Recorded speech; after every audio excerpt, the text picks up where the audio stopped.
OTB AM. With Gillette, we don't just play the game, we change it. Gillette, made of what matters. Yeah, 7:30 on this Friday morning. We're all a bit croaky this morning. You're welcome along to OTB AM. We're with you right the way through until 10 o'clock. And I'm afraid to say we're going to be picking through the bones of that game last night. Very disappointing, obviously, in terms of the result. Much less so with the encouragement around the performance last night and some individual displays as well. So we're going to get into all that in the company of a cast of thousands. We've David Meyler lined up, coming your way just after 8 o'clock. Vinny Perth as well. He was on with us during the week and was really good, breaking down the Irish tactical approach. So we'll get his reaction to that game last night. We're going to talk to Gary Breen too, see what he made of events last night. And Nathan Murphy was on commentary for that game last night, live and off the ball. And we will get Nathan's reaction for you before 10 o'clock as well. And we're also going to talk a little bit of rugby. Obviously, the squad named during the week. Andy Farrell's led a squad, and so we'll get Quinny's thoughts on that. A bit of a changing of the guard, perhaps, and Johnny Sexton, too, obviously confirmed as captain. So all of that is to come. Whatever your thoughts are, please feel free to lash them into us. We'll happily put them out to our audience. You can get in touch with us on all the usual channels, but all of that is to come. For all of that, we're going to ease you into it a little bit on this Friday morning. We're going to talk a little bit of golf. An emotional, obviously, night last night, so take things down a peg or two. Nice, relaxing Golf Weekly, easing you into your Friday morning. Good morning. You're very welcome along to Golf Weekly. I am happy to say we are, as ever, here with thanks to Now TV, our good friends at Now TV, where you can stream all the sport you want. You can watch the golf. Obviously, we've got the Masters not so long away now. We've got Premier League, Serie A, EFL, and so on. It is your sport and your terms. We are very happy to have Now TV on board with us. Equally happy, if not more happy, to have Peter Lowry from Spawell with us. Peter, hello. Hey, Joe. How you doing? Very good. And yourself? Great, good to have you with us. Nathan Murphy and Fionn Davenport have abandoned ship. Thankfully, though, that means we can replace those dead weights with somebody who knows what he's talking about. We have with us Gary Murphy, operating out of the K Club now. Gary, how are things going? Things are going great, actually. Course is looking really well, considering all the rain and stuff we've had. But we've got a movie. That's going to come out next year, The Last Duel. They're all in situ in the hotel, so I'm coaching the crew at the weekend, so it's good fun. Okay, so a movie has been made and the crew are all up in the Cake Hotel. Yeah. Any A-listers in there? Just myself, Joe, that's it. Loads of A-listers, yeah. No, it's great. They're good fun. Most of them are non-golfers, so it's been quite entertaining at the weekends, trying to help them with their game. Okay. Well, the COVID situation is looking very grim at the moment, so we'll see how long golf can continue. It seems to be one of the few activities that was given the go-ahead early, so we're hoping that can continue. But it's looking a bit grim, Peter, at the moment. It's not looking great, all right. I think we can go to level 4 and still play golf. Level 5, we're going to be wiped out. But it is one of the sports that you can play as an individual and you're not close to somebody. It's a non-really touch sport. So it's amazing the amount of people who have taken it up this year. All the manufacturers are completely out of stock of beginner sets. Anybody who's looking to buy a trolley, virtually impossible to get. So it's what COVID has, if anything, has been great for golf, but bad for everything else. Yeah. So I presume, Gary, you two had a lot of dinners down the years bitching about how terrible and how unlucky you were that day. Mostly from Tuesday to Saturday nights, yeah. Yeah, we did. I had a bizarre experience with Peter. Peter and I played Challenge Tour, and we would have soldiered one season from probably February to maybe the end of October type thing. And then the season would have started back up again the following February.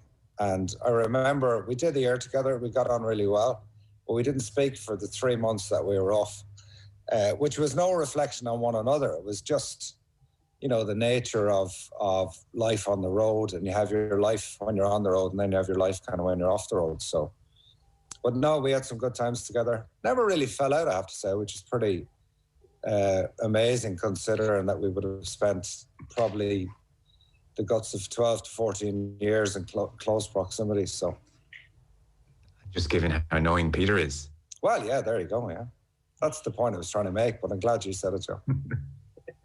Obviously, I'm like that biscuit in the side of the corner of a cup of tea, you know what I mean? You have to eat it when it's placed there. And so was that at the beginning of your careers, Gary, or towards the end when you're trying to claw your way back on? Oh, no, I think had it been towards the end when we're trying to claw our way back on, we probably would have killed one another. But no, that would have been kind of, I turned pro maybe a couple of years before Peter, so it would have been kind of 90, 98, 99 type of thing. Peter had a fantastic year in 99 on the Challenge Tour. I think... No, 2002, Murph. I'm wrong. 2002. There you go. 2002. What about the story of Morocco when myself, yourself, and McGrain shared together? And you had just got a sponsorship with Nutri-Grain, Kellogg's Nutri-Grain. Yeah. John Rennie. McGrain ate all the Nutri-Grain bars for the week. You wouldn't bother having dinner. You just ate the Nutri-Grain bars. That was my breakthrough week. I finished second in Morocco, and I went from there to get my card from Challenge Tour. Yeah, I don't know if I could have done 12 or 14 years sharing with Damien. That would have been... I shared with him 1 week in the Forest of Arden. It was like being on it. I was expecting David Attenborough to come out and commentate on it. It was like being in the wild. He's a unique individual, Damo. Well, he's been causing some trouble this week. We'll come on to that. So a few things going on. Well, quite a few different bobs going on that I'm going to throw at you and get your thoughts on. First of all, it caught my eye this week. So the Shriners Hospital for Children Open is on over in Vegas, and Bryson DeChambeau is there. So the driving range is 360 yards long, and Bryson dented a car past the driving range. So they've had to add on an extra 40 yards to the driving range for safety. And he won there in 2018. He's going to drive multiple par fours. And in the Pro-Am, apparently, he didn't hit more than a 7-iron into any par 5 for his second. He said, I watched Happy Gilmore a little while ago. It's re-inspired me to try and hit it as far as possible. So this is the last time we're going to see him before Augusta. He's going to take a 4-week break. What jumped out at me, though, was Rory McIlroy on his Instagram is following suit in some ways and was belting the ball with his driver as far as he could and showing his highest ever swing speed. So this, Gary, is clearly the Bryson effect. Others are looking at this and saying, well, we got to follow suit. Even some like Rory, who's probably never worried about distance once in his life. I think you'll always find that with pro golfers, Joe, they're like sheep, really. They kind of follow. It's normally coaches. This is unique in the sense that most guys would kind of latch on and go chasing down Chris Como and go, what have you done with this guy? I want to do that. But they almost seem to be just copying what they're seeing with Bryson. I'm astonished, really, that McIlroy is tried to get his speed up, because he doesn't need to, because he drives the ball so well. It would be more of someone like, say Peter or someone like me when we played that weren't overly long, trying to look for those 40 yards. But when you see someone who's in the top couple of percent of accuracy and distance trying to add to it, I was surprised at that, considering that's not the part of the game that he needs to improve on, really. Peter? I would agree with Gary in relation to golfers are like sheep. If somebody is doing something that is, let's say, making money and doing well, we all want to know what they're doing, how they're doing it, and can I do it?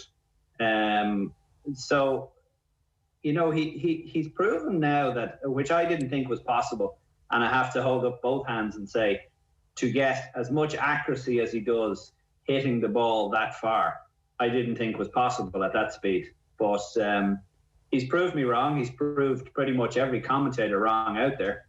And I will say we will see far more players other than McIlroy trying to increase his distance. But there again, you have to wonder, who will it destroy? Matteo Manosero came out of the blocks at 17 years of age and won Wentworth, which is on this week, BMW Championship. And he hit us he was quite short, but he was deadly accurate. Great putter, great short game, very young guy. And then he tried to change his whole game based around trying to hit it much further. And poor Matteo has left the scene completely. He lost his game, lost his swing, and has struggled ever since. So there is the lovely pot of gold at the end of the rainbow where, you know, if you get this distance, you might do better. But there also is the certain hazards along the way that guys will fall into, and it'll end careers. The thing that also was not making enough headlines about DeChambeau is just the extent to which his putting has improved. You know, that is the staggering thing. He's gone from one of the worst putters on tour in 2017 to now top 10 for the season. And Gary, you know, that's the kind that has been thrown at McIlroy, obviously, but even not just talking about him. I think in the game of golf at times when it comes to putting, there's almost a sense that, well, God just gives it to you or he doesn't, and you can't turn yourself into a great putter. And DeChambeau is definitely challenging that. I think you can turn your, you're probably possibly right. You can't turn yourself into a great putter. I think you can become a better putter. The big issue with DeChambeau is his method, which is borderline. I don't agree with it. I don't think it should be allowed. You think he's still anchoring? Oh, 100%, yeah. He's stopping his left wrist and breaking down. So if that's not anchoring, you know, that's what we all kind of strive for when we putt. You know, everyone would like to putt like Ben Crenshaw, but no one has the confidence or the skill to swing that long and loose and roll a ball like he did. Whereas, you know, DeChambeau has it locked in his arm and he's, you know, found a way to do it even better than what Kuchar does. I think DeChambeau's a lot more upright, which allows for the left wrist not to do anything. If you think Sam Torms was probably the most famous long putter, you know, he barely had it just kind of dangling from his chin almost, you know, and whereas DeChambeau has it really anchored in. I personally think they should look at that. I don't think that method should be allowed. Because coming down the stretch on the back nine, you know, the one thing that gets affected possibly more than anything is your nerve when you're on a green. And if you can have that locked in, I think it makes it a lot easier. I'd rather see Rory trying to do a DeChambeau on the greens than with his driver. Do you not think, though, Bryson has decided to have a method, and he has stuck to this method true and true, driver and putter, and there's going to be nobody's going to make him veer away from that. I know when we played, if somebody domineered us into a way of saying, right, the structure is this, and you stick to that structure and it will make you a better putter.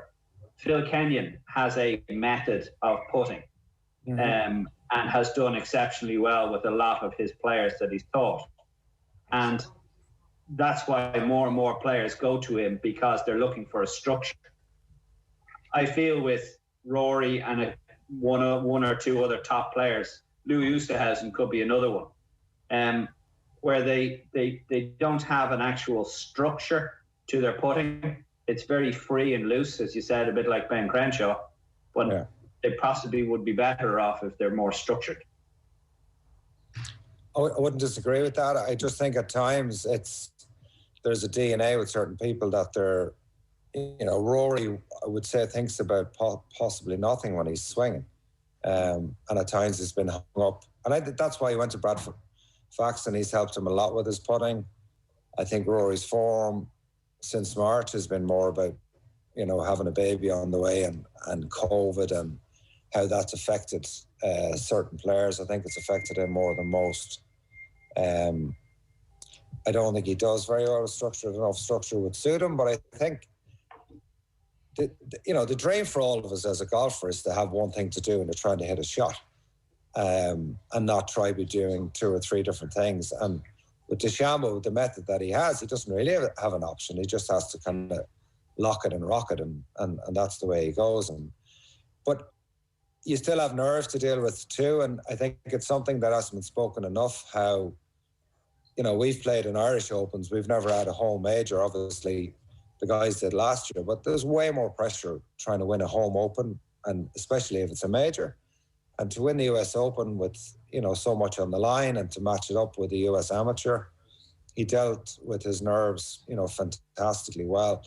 And from speaking to a few guys that were there, like 3 under par the final day, it was just phenomenal golf. So he's got everything. He's got the power, he's got the strength, he's got faith in his own ability, and he's got a fantastic nerve when he's under the gun. Peter, do you agree there's something questionable about his putting method? Look, when they had the idea of changing the rules in relation to anchoring, I would have been very much on the side of the shortest club in the bag had to be the putter. But typical the RNA and the USGA, they won't go the extra mile. They seem to be very, very slow to react to any issues. Distance the golf ball's traveling, the anchoring issue. And when they do react, they react in the least possible way. Where they gave it the ability for somebody to still have an anchoring situation on a practice swing and then have it a centimetre away from their body. Bernard Langer would be one of them, when he held the putter, very, very close to his chest or on his chest when practicing and then slightly moves it away. Is that right? Is that wrong? I personally think it's wrong. And as I said to you, the shortest club in the bag should be the putter. Okay. Yeah. Well, there's no uproar about it yet, really. We'll see where that goes. Maybe if others start imitating it. By the way, I was listening to Jordan Spieth. He was being interviewed by Colt Knost, and it's just this very interesting point. He was talking about DeChambeau, and he was saying that it was at the tournament in Boston a while back. Himself and Justin Thomas and Rory McIlroy were having lunch, and DeChambeau came up on the TV screen hitting his shots, and the usual kind of DeChambeau stuff at the moment. And he said they kind of said to each other, he has to lose the Masters before any of us can win it, which was an amazing thing for Spieth to say, especially around Augusta. And he started listing off the holes and saying, he was, different holes, different advantages. Like he was saying, take the 8th, he's going to be able to carry that bunker. That means the fairway he's aiming at is like 1,000 yards wide, and particularly if the run in the fairways is a bit different come November, the fairways get bigger again for DeChambeau to aim at. So that was Spieth, who, no matter what form he's in, you would almost give him a chance at Augusta, saying that for any of us to win, DeChambeau has to lose, first of all, which is scary stuff if that's the feeling on tour.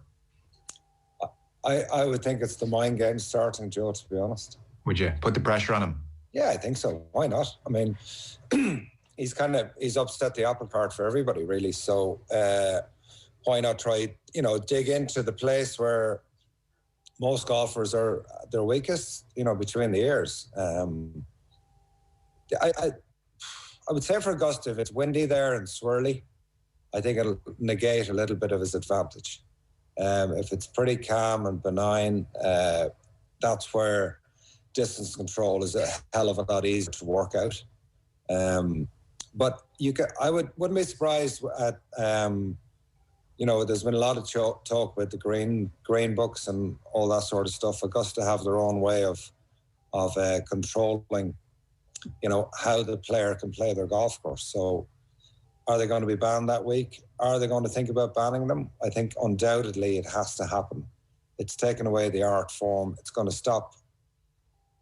I would dread to think of, 11, 12-year-old kids coming out with a map on the green and I hit it from A, it goes to B. And, there needs to be some imagination and not from the point of view of developing golfers, but developing kids and their imagination. If everything is going to get a numbers game, it's going to take the art form away from the sport. So will we see Augusta do something around that? I'm not sure, but certainly it doesn't look good on TV. It slows the thing down. And I really do like Bryson DeChambeau. I admire him, what he has done. I think you have to have huge respect. But that is, if you look at Formula One, there's so many different rules every year. They change the rules the whole time.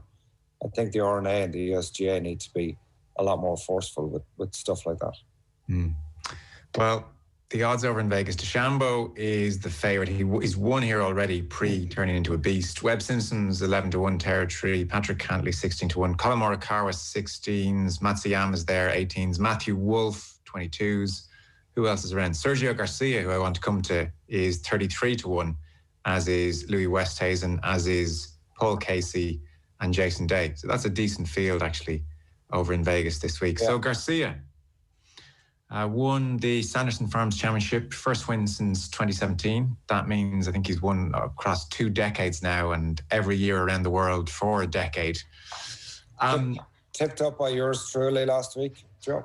Is that right? So tell us why. Which caddy gave you the tip this time? Well, Bo actually told me his putting was horrific. So when a caddy tells your pro's going to have a bad week, that's the time to back the pro, because the caddies know nothing. But but no, joking aside, I think I was chatting to Porrick down here a few weeks ago, because I hadn't realised that Garcia won the Masters with his eyes closed. I know, yeah. Which was incredible. But to be honest, I think a lot of the times when you're looking at the golf, it was a weak field. Garcia was 55-1. If he turned up and played at all, he was a 15 to 18 shot. And it was more on the price than anything else.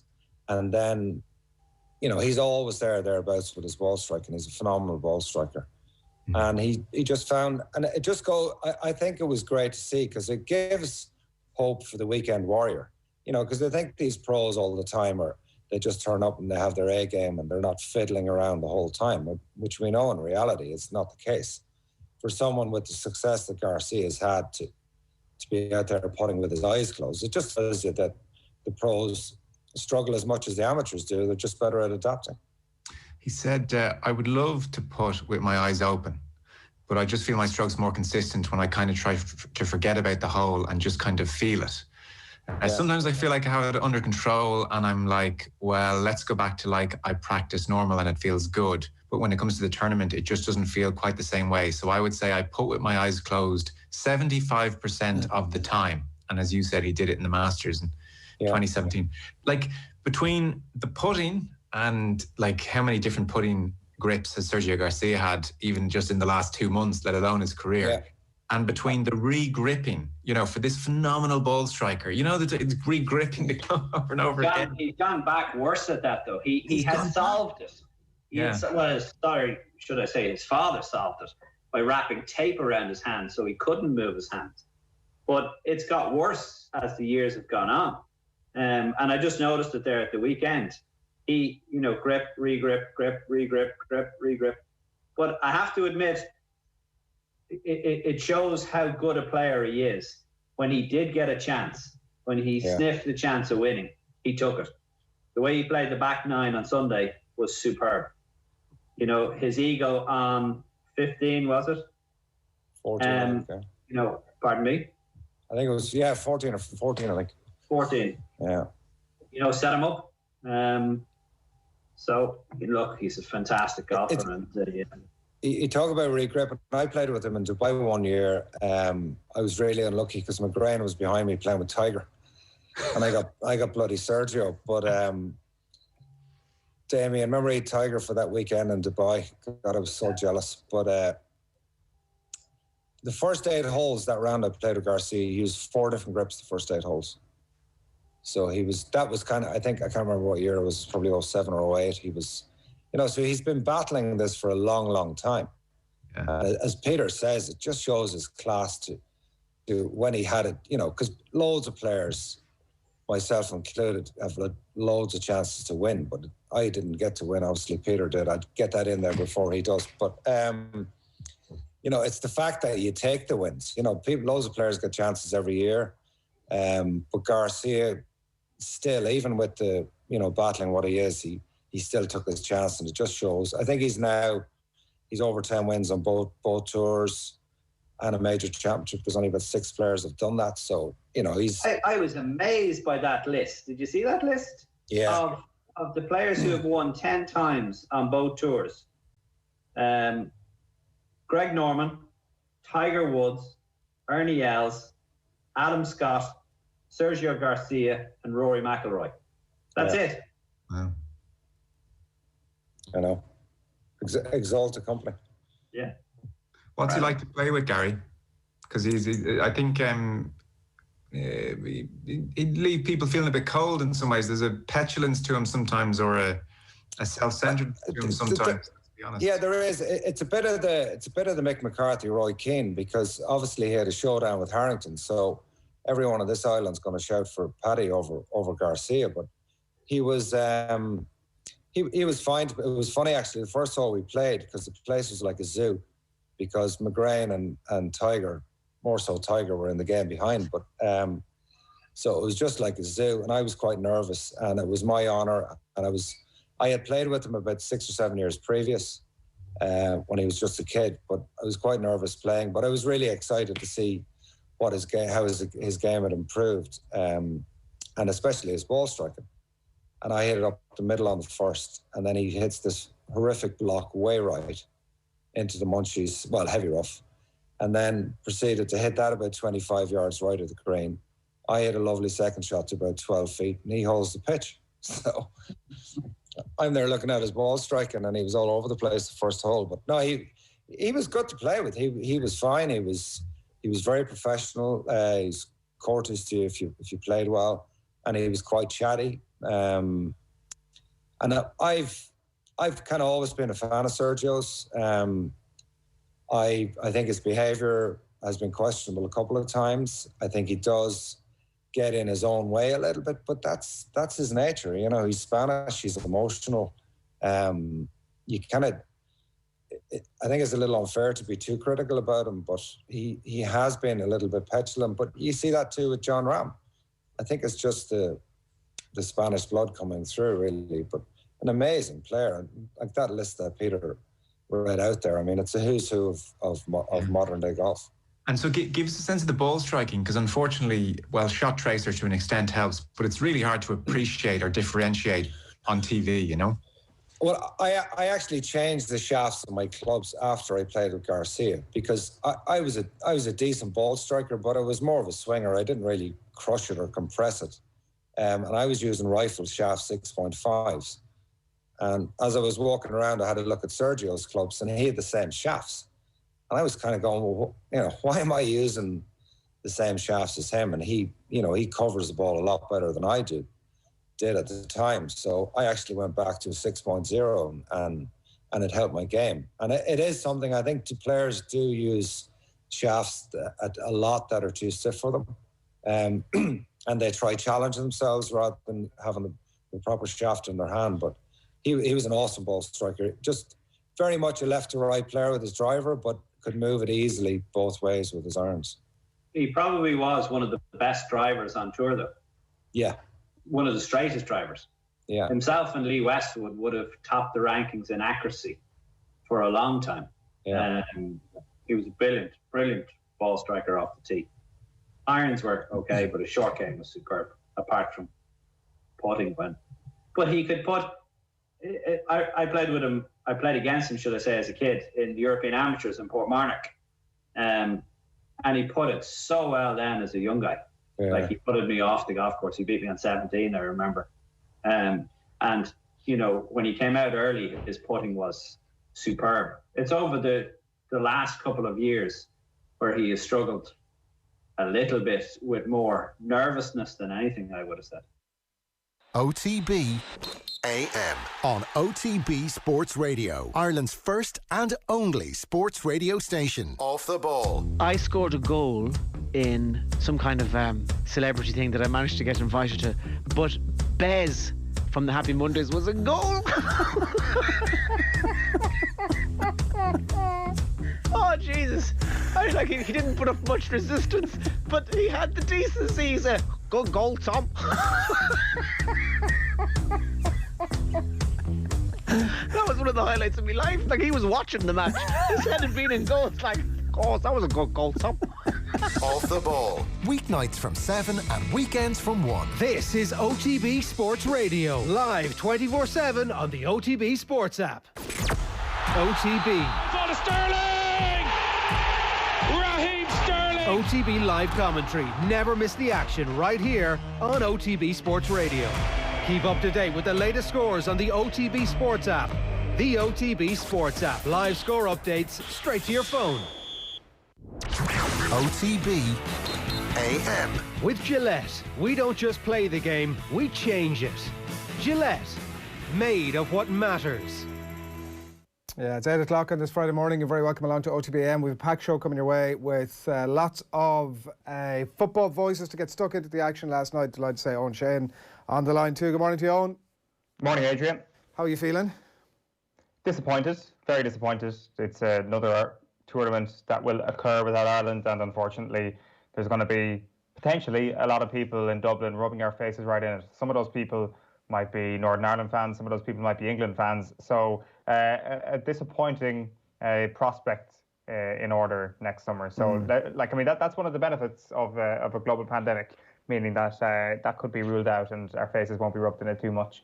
Hopefully the whole thing gets cancelled is what you're saying. That's the right cheery note to kick things off on, and it's a fair enough observation on and almost like just as you mentioned, the opportunity that qualifying outside of the actually being there and enjoying the tournament for what it is, like the opportunity that it would have represented for a manager like Stephen Kenny that we're all very enthusiastic about now, having seen elements of the performance obviously last night would have been fantastic as well. But there is that balance. It's the trade-off this morning on of yes, it was a decent performance, and yes, there was some very good individual performances within that, but ultimately the same result. There is a lot to be excited about. There's no question about it. But if we are to be realistic for a moment here, it is fight for a home tournament, and that's not on Stephen Kenny. It's more probably to do with what we failed to do in the build-up to this. And I guess there is a lot of positives you can take from last night, but I do maintain that there is a big difference between being better than we were last year and being better than, say, Slovakia. Because while we were very good last night, I think the narrative about us playing Slovakia off the park and us, I guess, being robbed by the fact that we didn't put away one of those big chances we had, I think that narrative is a little bit misplaced. Of course, Ireland were good last night. They were excellent in the last half an hour, but they still could have gone into the closing stages of the match 2-0 down. And of course, this is a way and a plan that Ireland need to utilise for the next little while. It'll get better, and it is very encouraging to have a style of play that is well thought through. But we need to be careful about suggesting that we did play Slovakia off the match, because creating goal scoring off the park, I should say, because creating goal scoring opportunities is not the only way to underpin a dominant performance. Like, we are playing in a way that affords the opposition chances, as we've seen in the first 3 games, that the opposition will get chances. And unless we fix that to some degree, I do think there's little chance of Ireland putting in a truly dominant performance in a place like Bratislava. Now, maybe a place like Bratislava is not a place that Ireland will ever put in a dominant performance, because Slovakia will be in and around our level all the time. But maybe if you look at it that way, that potentially is what makes last night even harder to take, that we did have those opportunities to put a team like Slovakia away and we didn't take them. Now, there is also the other element of things about what this means going forward. And I saw Richie Sadler making the point last night that we played as if we were 1-0 down in previous regimes. And I agree with that to a point. But I actually think Ireland have come up with big performances in the not-so-distant past when they have been needed. Like Mick McCarthy's last match, let us not forget, was that 1-1 draw in Denmark when Ireland were brilliant. They were better than Denmark on that occasion. We needed to play well in that game, and Ireland came up with the goods on that occasion. The performance in Cardiff 3 years ago comes to mind. Ireland needed to play well, and they did. Now, in the middle of all of this, of course, you have the 5-1. But I don't think this is a brand new thing that Ireland have shown up on the big occasion. I think we haven't always had an issue with that. Our issues have been in the likes of Tbilisi, when Ireland haven't been able to put in the performance that we might expect from them. And that will be the challenge for Stephen Kenny. Not the teams that we are level par with.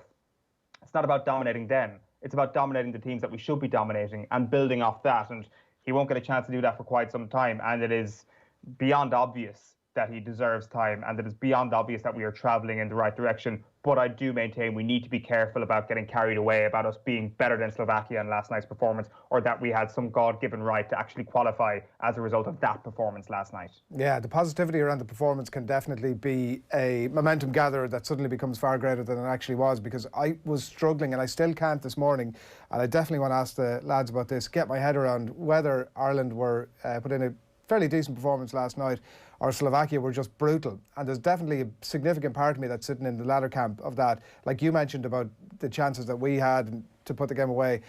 Bloody hell, Slovakia seemed very determined to shoot themselves in the foot at times, and they got themselves into fantastic positions to bury it. Like it was incredible. And obviously without some of their more high-profile players, like Hamsik was unbelievable last night, was running the show in a lot of ways.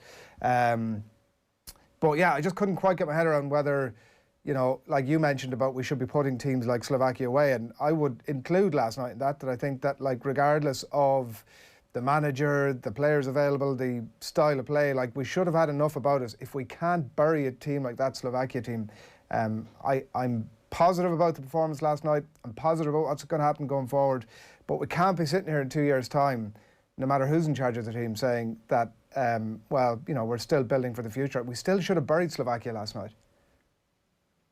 I'd like to have seen what would have happened had we taken one of those opportunities and seen the reaction in the Slovakia sports studio last night, because I wonder if there's just a little bit of one-eyedness about this. Like, the opportunity that Shane Duffy cleared off the line was a massive opportunity. The two opportunities that Slovakia had before halftime were massive opportunities. Like, should we have buried them last night? Really? Like, were we that much better than them? Like, I definitely think that we are better than what we were last year, and we're getting confused about the fact that... My point is that they were not good last night. That's my point. I appreciate that. Yeah. No, like as opposed to us being... That's exactly my point. As opposed to us being that fantastic, I think there was loads of green shoots there for us last night, but they were not good. They weren't. Like, they weren't sensational. And, like, I guess that's what you mean, is that there was a gilt-edged chance for us to take out a fairly shodden team, and a team that probably aren't even as good as the team that Ireland had beaten in previous campaigns, or got draws with in previous campaigns. And that is the regret that Ireland will have, and that'll probably be the main emotion this morning. How can it not be when you lose a penalty shootout? But, like, I think that there is... I think it's impossible to not get a little bit carried away when your team gets better than it previously was, but it's still on a path that needs to constantly be upward on the trajectory for the next little while. This isn't anywhere close to the destination. No. One of the big things that happened last night was the absence of Aaron Connolly and Adam Ida as well. And I mean, Jesus, if those two were there, I think we'd be having a very different conversation this morning, if I'm being absolutely honest about it. There was a lot of confusion during the game as to why exactly they were absent, and afterwards Stephen Kenny tried to shed a bit of light on it. We have different rules in Ireland, Guy, than you have in the UK. You know, they're much more stringent in terms of it's, you know, they would be deemed close contacts to one of our non-footballing staff, but it just... very, very harsh. They're ruled out. They're perfectly fine. There's nothing wrong with them. But they, you know, the 2 metre rule in Ireland, it's not in the UK. I believe it's not in the UK. So if you're in the UK, they would have been perfectly entitled to play. But Ireland has more stringent rules, and we had to abide by the medical advice.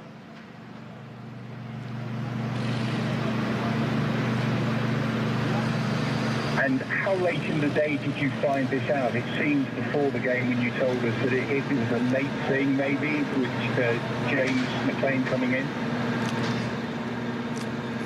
Yeah, well, we didn't know earlier, but there was an appeal, and, you know, we appealed it on the basis, you know, of 1.7 metres as opposed to 1.9 metres. That's how far they were away, as opposed to 2 metres, which would have made him okay. But that wasn't deemed sufficient, so that's the way it goes. We can't do anything about that. The two lads are fine. They feel fine. They feel perfectly well. What's that? Are they out of the Wales game? And is there a concern that other players might be out of the Wales game? No other players are at all. No, we don't have any issues in the camp at all, really, to be honest, which is just an issue with a non-football and member of staff, and but it wasn't an issue, and everyone was fine in the camp, and it was just one of those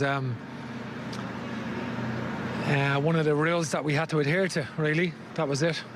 Yeah, so Aaron Connolly and Adam Ida were 1.7 metres and 1.9 metres away from the non-football playing member of staff on that Stephen Kenny talks about there, and it was certainly a feeling last night that a lot of the narrative was around, you know, Stephen Kenny mentioned there that we appealed to the HSE. I'm not sure what the nature of that appeal was or how the nature of that conversation develops, but for me, I think that it seems very bizarre that the FAI themselves did not insist that players were, I mean, you would be taking the 2 metre rule to the extreme for it to be a bare minimum 2 metres, but that there wasn't more stringent measures in place from the FAI, that they were absolutely ensuring that never, like, I mean, you talk about crucial members of the playing staff.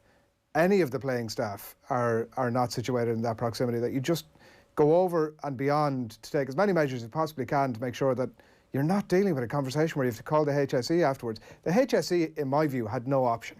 What are they going to say? The FAI called them, a high-profile team called them and say, listen, we had people that were within 2 metres. The guidelines are there for a reason. Like, otherwise you're in Clifton territory. I think the HSE have got to stand by their own guidelines. And it's not as if suddenly the FAI are saying, was it 2 metres? I wasn't sure what it was. Everybody knows about 2 metres, and I can't understand how the FAI have allowed this situation to happen. There's also questions to be asked about how it was communicated as well. The team was named at 6:30 yesterday. We thought it was a massive tactical surprise that James McLean had been picked ahead of Aaron Connolly. Stephen Kenny then does his pre-match interview with Sky between 7:05 and 7:10, and it becomes apparent that this is not tactical at all. It becomes apparent that Aaron Connolly and Adam Ida are missing for very different reasons that aren't tactical. Quite obviously, then your mind goes towards COVID. And then at 7:11 last night, an email lands in our inboxes. And I just want to read out the email here. The Football Association of Ireland can confirm that a second member of the senior men's international team backroom staff has tested positive for coronavirus ahead of tonight's playoff. The FAI employee had tested negative in Dublin on Tuesday, but a positive result came from a test in Bratislava on Wednesday. He is asymptomatic and is feeling well. Now, COVID-19 protocols have been executed, and both UEFA and the HSE have been informed of this development. UEFA have also confirmed that the fixture against Slovakia tonight is not affected by this development. The Ireland squad and staff will be tested as per UEFA protocols in Dublin on Friday. The FAI will not make any further comment ahead of tonight's UEFA Euro 2020 playoff semi-final against Slovakia. No sign whatsoever in that email that Aaron Connolly and Adam Ida were connected to this case, that Aaron Connolly and Adam Ida were sitting too close to this person for 2 hours and thereby were deemed a close contact and could not play. What is the incentive in not telling people at that point? I don't understand it, because the opposite of that then is the rumour mill goes into full throttle. Now, I personally didn't see any of the WhatsApps that were doing the rounds yesterday, but a lot of football journalists have been alluding to them on Twitter over the course of last night. What good does that do anybody if a statement that doesn't attack this head on, like that leaves the door open for the rumour mill to just go full just come out and tell us. Like, you almost expected a follow-up question in the interview beforehand, and as you pointed out last night, it did feel as if it was done by C3PO, which is fair enough, and maybe that sort of creates an awkward dynamic, but just come out and tell us. The FAI are not going to be making any more statement on this. Like, that's blatantly obvious. We're about to play a game. You don't need to say that. Just tell us what's going on. It was a very frustrating situation that cropped up last night, and it was needless. That, as you say, around the communication of it, and it was needless. I think the more important point, it was needless that this cropped up at all, and I genuinely believe that we would have been having a very different conversation about Ireland's prospects last night had both of those players been available last night for tactical reasons. It's mind-boggling, to put it mildly. For sure. Right. we'll come off the high horse now. We've lots of other good stuff to get into, and Shane Hannon is standing by. A bit of a flavour of what's coming up for you between now and 10 o'clock this morning. It's going to be very much football dominated. We're going to be joined on the line in just a few moments by David Meyler. Gary Breen is going to join us at 8:30. We'll tell you what's happening in the papers, generally dominated by events in Bratislava last night, as you would imagine. We have Alan Quinlan on the line after 9 o'clock, and he's going to talk to us about the naming of the Ireland squad during the week, and the confirmation that Johnny Sexton will remain as captain for the remaining games of the Six Nations. Vinny Perth will dip back into the football for us at about 9:30. A bit of a deep dive on the tactics last night. Nathan Murphy too at 10:15. That's a flavour of what's coming up. Shane Hannon, good morning to you. Morning, lads. How are things? They're all right. I mean, they could be better. They could be much better. Yeah, it's not easy to take. I was trying to compare this feeling out of 10 to, I guess, if Henri 09 Paris handball was a 10 out of 10 in disappointment, this is probably a 7.5 or an 8. Given its penalty shootout, it feels pretty poor. 7 on your going with? Oh yeah, 7. They don't even come close to that. It still hurts though. So like it is actually quite an alien feeling, isn't it? The whole idea of an Irish penalty shootout. Like I'm sure we all support teams that have gone through club penalty shootouts down through the years, but 18 long years since that morning against Spain that it's been since a penalty shootout. It was quite a strange feeling, and it did feel kind of alien. Like, I mean, we did no favours to ourselves yesterday with Nathan Murphy's brilliant breakdown of Ireland's penalty takers, knowing that we would be up against it in a penalty shootout, and so it proved to be. But look, it's who was booing during the penalty shootout? Have we established that? Like, I want to believe that it's the Slovakia players. It could only have been, couldn't it? Like it could only have been the Slovakian camp. I honestly think it might have been just people outside the stadium, and they would have known that they could have been heard inside. But I honestly want to believe that is not the case, and I want to believe that Marek Hamšík and his stupid Mohican were leading the way with the booing and the sledging of the Irish players. A 33-year-old man with a Mohican, by the way. What a way to go down to a team. Is there no hope in the world whatsoever that this is the sort of thorn in our side that will end our hopes of playing in a home Euros? A terrible way to go. He gave Shane Duffy's legs a good run for the money for man of the match, though. He was best player on the pitch, wasn't he? For me, I thought he was class, to be fair. Yeah, absolutely. The other midfielder in the middle for Slovakia, Horovsky, was it? I thought he was really good as well. And at times that Slovakia midfield, especially in the first quarter of the match, looked fairly well oiled, and probably at a stage beyond Ireland in their preparation at this point, which we kind of need to remember. It's just such a shame that this has come so soon in Stephen Kennedy's time. But then again, would this have been different had it taken place in March? Probably not. Anyway, we're all going to be wearing green next summer either way, Shane, is what you're going to tell us. Yeah, I think the feeling of disappointment has to be put into context as well, that the noisy neighbours have done it, because I live probably 2 miles from the border with Northern Ireland here, so that kind of makes it a little bit worse when you have the next door neighbours progressing. And I was actually reading the Telegraph this morning as well, and one of the headlines jumped out at me and really, really added to the pain.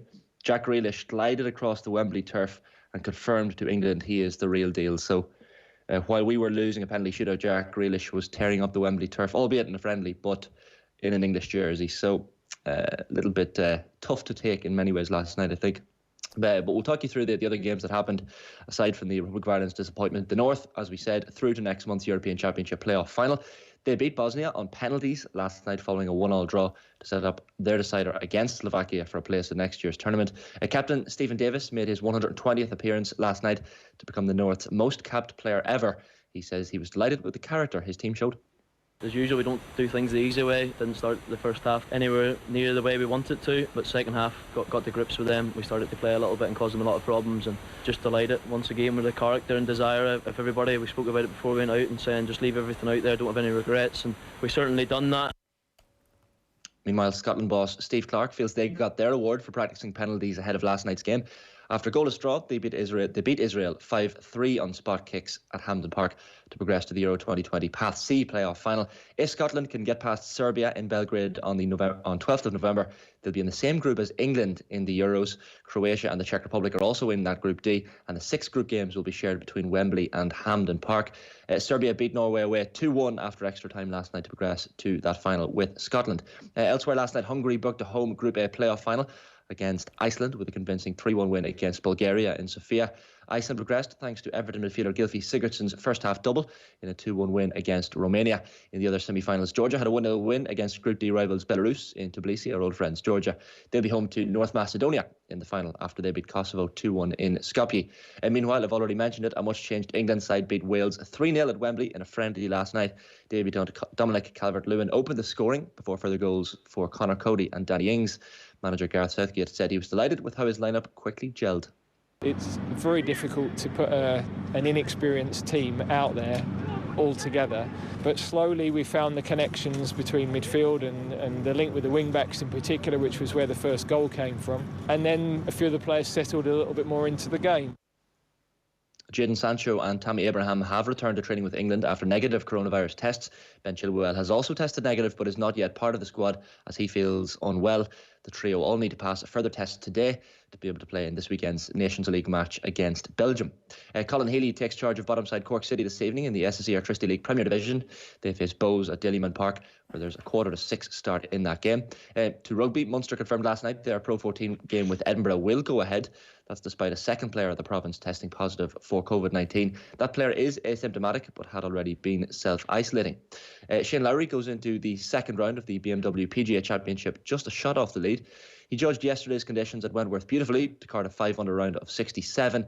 There's a three-way tie for the lead with Tyrrell Hatton, Justin Harding and Adri Arnaus all on 6 under par. Padraig Harrington begins the day from level par while Graham McDowell is 1 over. And finally from me this morning, lads, it's men's semi-finals day at tennis's French Open. First up, the 3-time defending champion Rafa Nadal takes on 12th seed Diego Schwartzman. After that, 5th seed Stefanos Tsitsipas stands in the way of Novak Djokovic at a 5th Roland Garros final. Meanwhile, Australian Open winner Sofia Kenin will face world number 54 Iga Swiatek in the women's decider. Kenin beat the 2-time Wimbledon champion Petra Kvitova in her semi-final to set up the match against the Polish teenager. Good man, Shane. Thanks a million for all that. Get yourself up the road, join in those celebrations. Get the jersey on you and join in those celebrations, Shane Hannon. Thanks a million for that. 8:20 on this Friday morning. We're about to be joined on the line by David Meyler. Plenty of comments coming in on this morning. People are exercised by what's going on, the 1.9, 1.7 versus 2 metre thing. What a lot of crap is the specific response and general tone of responses as well. And as to, why they, what exactly was it? I presume they were sitting on a plane, and if you need to get the measuring tape out to make sure you're 2 metres away, from an airline's point of view, from the FAI's point of view, I'm just not sure why you wouldn't actually be properly measuring all that stuff out to make sure that it's as it should be. Yeah, they were definitely sitting on a plane because that's the only way they could have been in close contact was for that duration of time. Yeah. Exactly, yeah. I'm just trying to think, obviously the 1.7, 1.9, you'd love to get a heat map of the backroom staff member and where Ida and Connolly were positioned during this fateful 2 hours, because is it adjacent to the person, is it beside the person, where Ida and Connolly sitting right beside each other, if there's only 2 centimetres of a difference, and I don't know, it's a complete nightmare. It's not, but the thing about it is that I guess this is a whole brave new territory for the football teams at the moment. I was kind of making the point on Twitter last night that this week has the feel of the week back in March when everybody started to test positive, when this thing was very new, very real, and sport started to fall by the wayside. And I was kind of pondering if sport is going to go the same way this time. Probably not. Sport is just going to have to learn to live with this. And one of the ways you have to learn to live with this is to be absolutely perfect with how you follow guidelines, especially when you've got essentially a special case to be able to fly to Slovakia from Ireland at this point. They just needed to be right on the money with this, and they weren't. They let Aaron Connolly and Adam Ida down here. Yeah, and the rest of us, I think, and I think that, it is that thing. It's almost that Roy Keane thing of, with around the Thierry Henry stuff. Just don't let them ask. Give them the chance to ask the question about it. It was just, sort of mind-boggling. I thought both teams were of similar quality, says this YouTube commenter. Hopefully Ireland improve in the future, but the football style was very attractive to watch. I think it's an early runner for the most measured comment that's ever been put to YouTube. But I do think it sums things up nicely. And Kieran O'Connor's been in touch as well. We strung more than a few passes together, more than once in a game, and I'm happy. So there is that bit of a tone about things, isn't there, this morning? And I'm delighted to say that David Meyler at 8:24 joins us on the line. Morning to you, David. Morning, lads.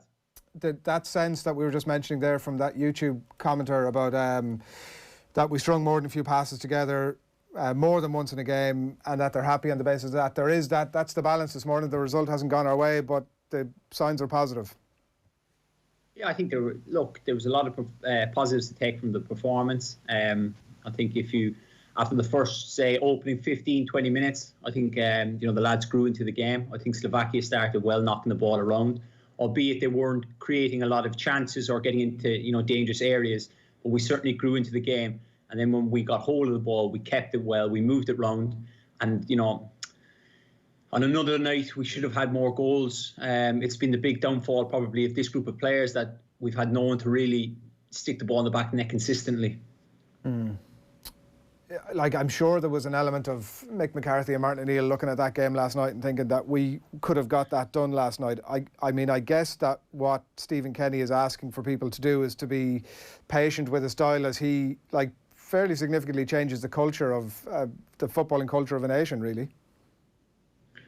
Yeah, well, that's it. Look, obviously Stephen wants to, play this possession-based game and start playing with a high press, going after teams. Of course, the two managers that you've mentioned have probably been accused of not doing or having that philosophy with games with Ireland. But whether or not they would have said we would have got the result or not, that's irrelevant, because at this moment in time, Stephen Kenny's in charge. So, we have to get behind him and support him in the sense that, I thought the performance was very good. All the way through to the end of extra time, we created chances, but I think it was more the manner in which we played in. Lads were getting on the ball, they were keeping the ball, they were knocking it around, in the sense that we were able to sustain attacks after attacks. And when we got into, the final third, into the Slovakia's defence, we were moving the ball well, but it was like a lot of, taking the right options, good movement, which was really positive. But it comes down to, we just got to, find a way to get the ball in the back of the net. When you look back, Alan Brown had a couple of great chances. It's hard just to say, he's got to score. Like, the one that stands out glaring is Conor Horan's chance. It's almost he doesn't expect the player to be on the line. But look, there's a lot of really good stuff that was in that game. We kept the ball, we moved it well, and we created a lot of chances. And not half chances. We were, creating chances. If you look at the first one Alan Brown has, where he, strikes it up high, keeper saves it. Connor's chance, even the ball from Matt Doherty in the first half, where it falls to James McLean, who probably, slashes at it, where he should probably be more composed, someone of his experience and someone who scored big goals internationally. But there was plenty of chances created that on another day we probably, I've seen a lot of people saying we could have scored 3-4 goals, but even just to get that one goal would have been huge. So we were coming, the first half particularly, to take that, David, right? We were coming up against two banks of four, and it was very difficult for us to break that down. It was easy to get into that kind of territory, but then when we hit that, we were suddenly hitting a bit of a roadblock. What's the solution to getting around that? Is it to do with the system? Is it to do with that, we just don't have that creative flair in that area of the pitch, but we could easily get there, and it was just very difficult, like you said yourself, to try and get the shots away, get something on target here. Well, the first thing you look at, right, is Stephen's coming in, he wants to play this possession-based football. So when you want to play this at times, right, you don't want to be the man who loses the ball. Once we were getting into the final third, we're knocking the ball around well, but then it kind of becomes a point where who's the one that's going to be, who's going to be the one that's going to take on the challenge of trying to, thread an eye of the needle, pass through, players. At times, yes, there was suspects. Even when I was watching the game, I'm shouting, put him through. But it's kind of finding the right balance of keeping the ball. We've probably been suspect in the games I've played, the teams I've played in, that when we get into the final third, we're so quick to, put the balls into the box, that yesterday, they were keeping the ball in the final third. They were just trying to pin them right back. But eventually you have to get balls into areas to create chances. I think, I watched it on Sky where Mick McCarthy, he kept highlighting, the crosses. When we did get into those areas and we crossed the ball in, we caused them all sorts of danger, because we were creating chances, but not only we were getting corners, we were able to sustain attacks. It's a case of when we get that right, that eye of the needle pass, or playing those intricate 1-2s you looked at, in extra time when Callum O'Dowd and Robbie Brady link up. That's excellent play where Robbie lays them in and Callum picks out Alan Brown. Stuff like that. We need to, encourage more of that kind of stuff. I wasn't watching it on Sky myself, so I haven't heard those Mick McCarthy comments, but he was making the same points in the opening Nations League game against Bulgaria, that Ireland need to cross the ball more. And I wonder if that's actually the case, David, because Stewart might have created a few half opportunities a little bit sooner in the game, but by working the opportunity in the second half, the quality of the opportunity created was completely different to what you might get from a head on the end of a cross, like the Harahan chance, the Brown chance. They're extremely high quality opportunities where you should be scoring from, whereas crossing the ball is a little bit more hit and hope in comparison to that. No, of course. But I think if you look at it, right, if you're getting into the wide areas and you're crossing balls constantly, what's the first thing an opposition, centre-back is going to say, who's having to defend these crosses? They're going to say to their fullbacks, get out and stop the cross. Once they then obviously make that movement where they're getting out into wide areas to stop crosses, that's when spaces and gaps appear for the likes of Jeff Hendrick, Conor Howlin and those, Alan Brown, to break forward into those spaces, get into the box.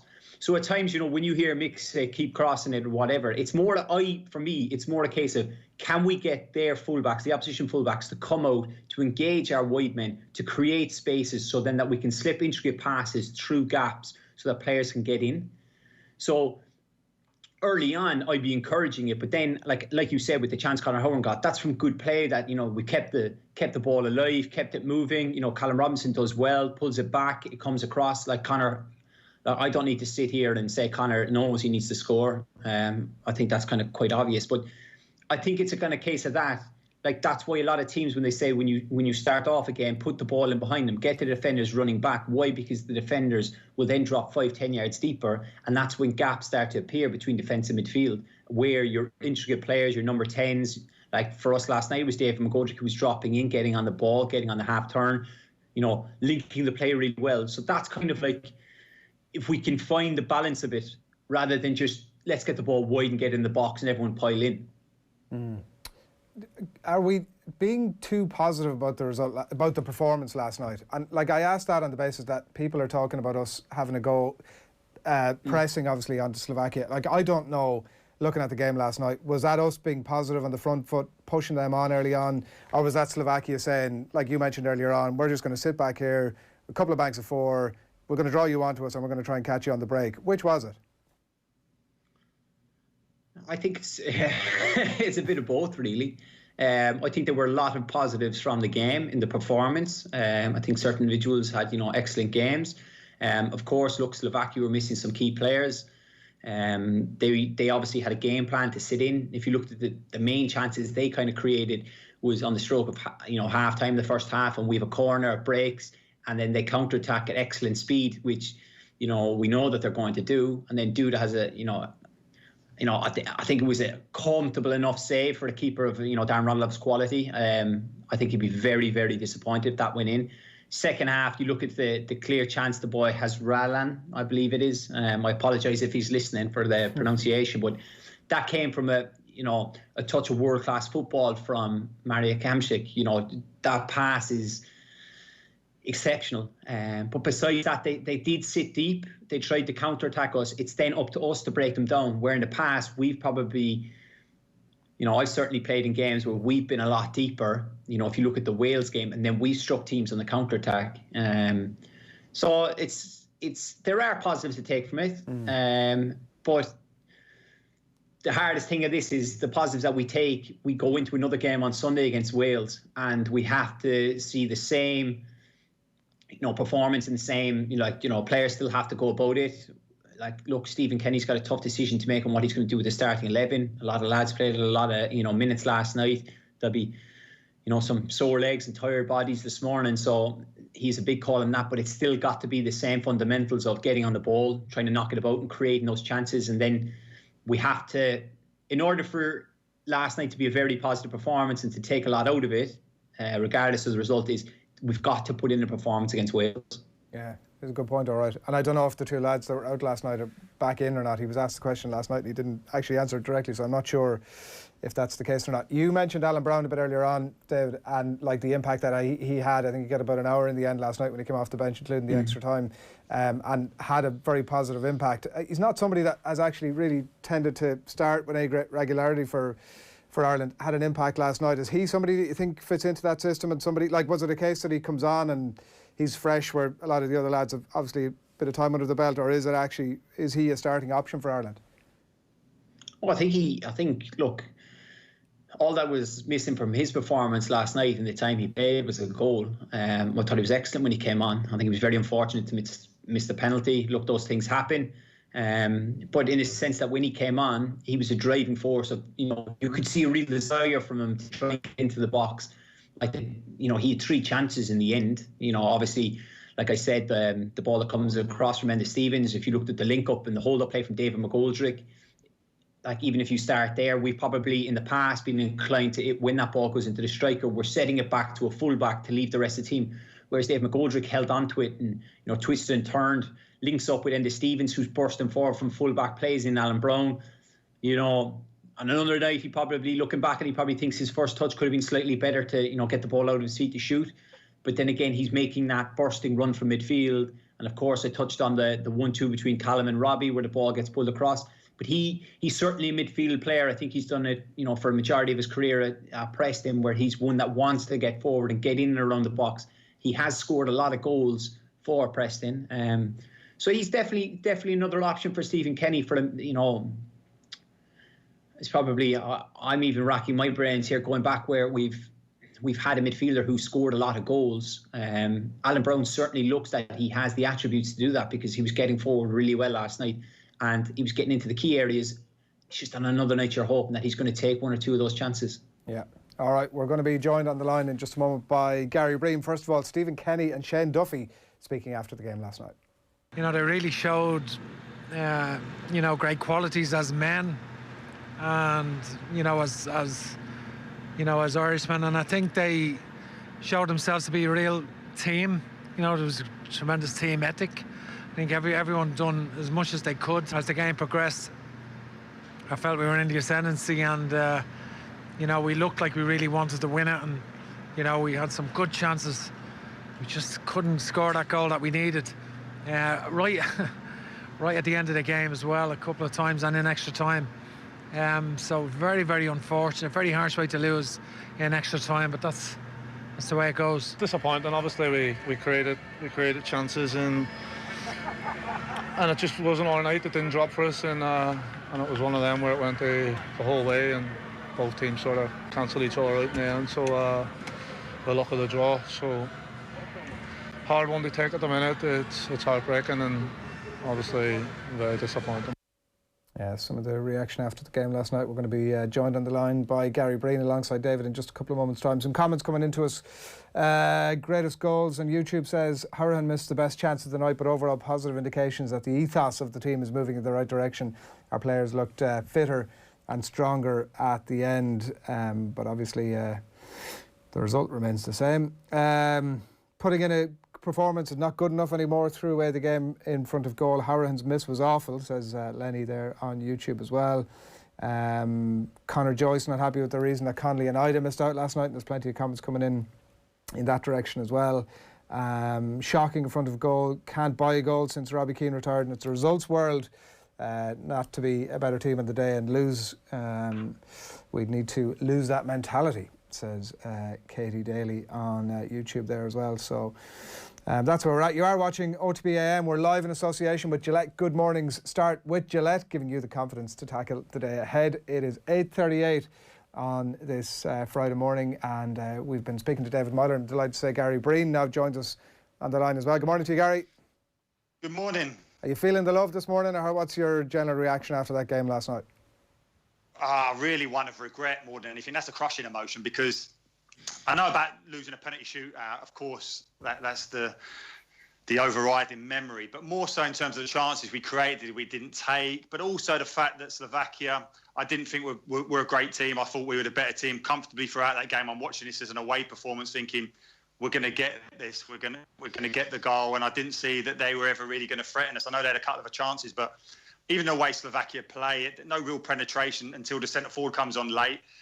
Always playing sideways, passing, and I felt the setup of our team was good. I thought that Stephen Kenny's obviously had a long time to formulate the plan in his mind, but very little time to coach it.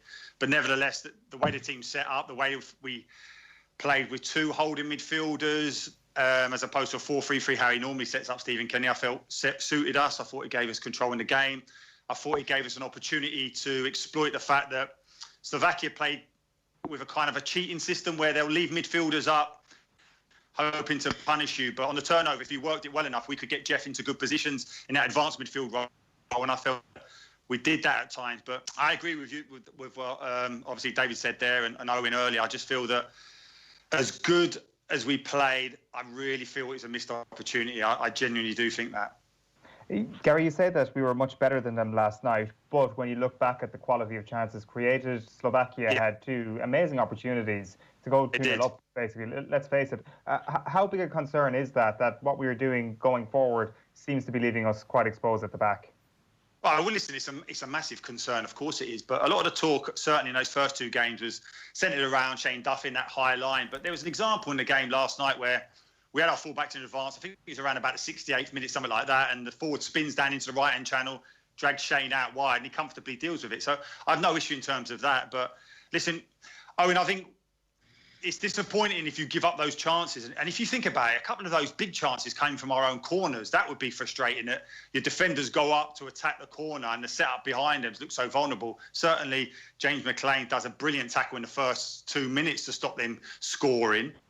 So that would be in concern. And obviously then Darren save a minute before half-time, likewise, from a breakaway corner. So, yeah, listen, that is a concern. But I am mindful, and I keep repeating this, that this is a work in progress. This was never going to go from where we were to where we hope to get in such a short space of time. So the only, as I said to you there, the crushing emotion of regret is the fact that what we've lost there, an opportunity to play in a major finals at home, that's a unique experience. People talk about once in a lifetime. It's probably never, ever going to come around again. And we've had brilliant occasions where obviously the football team plays at Croke Park and an opportunity to showcase our historic stadium there to the world.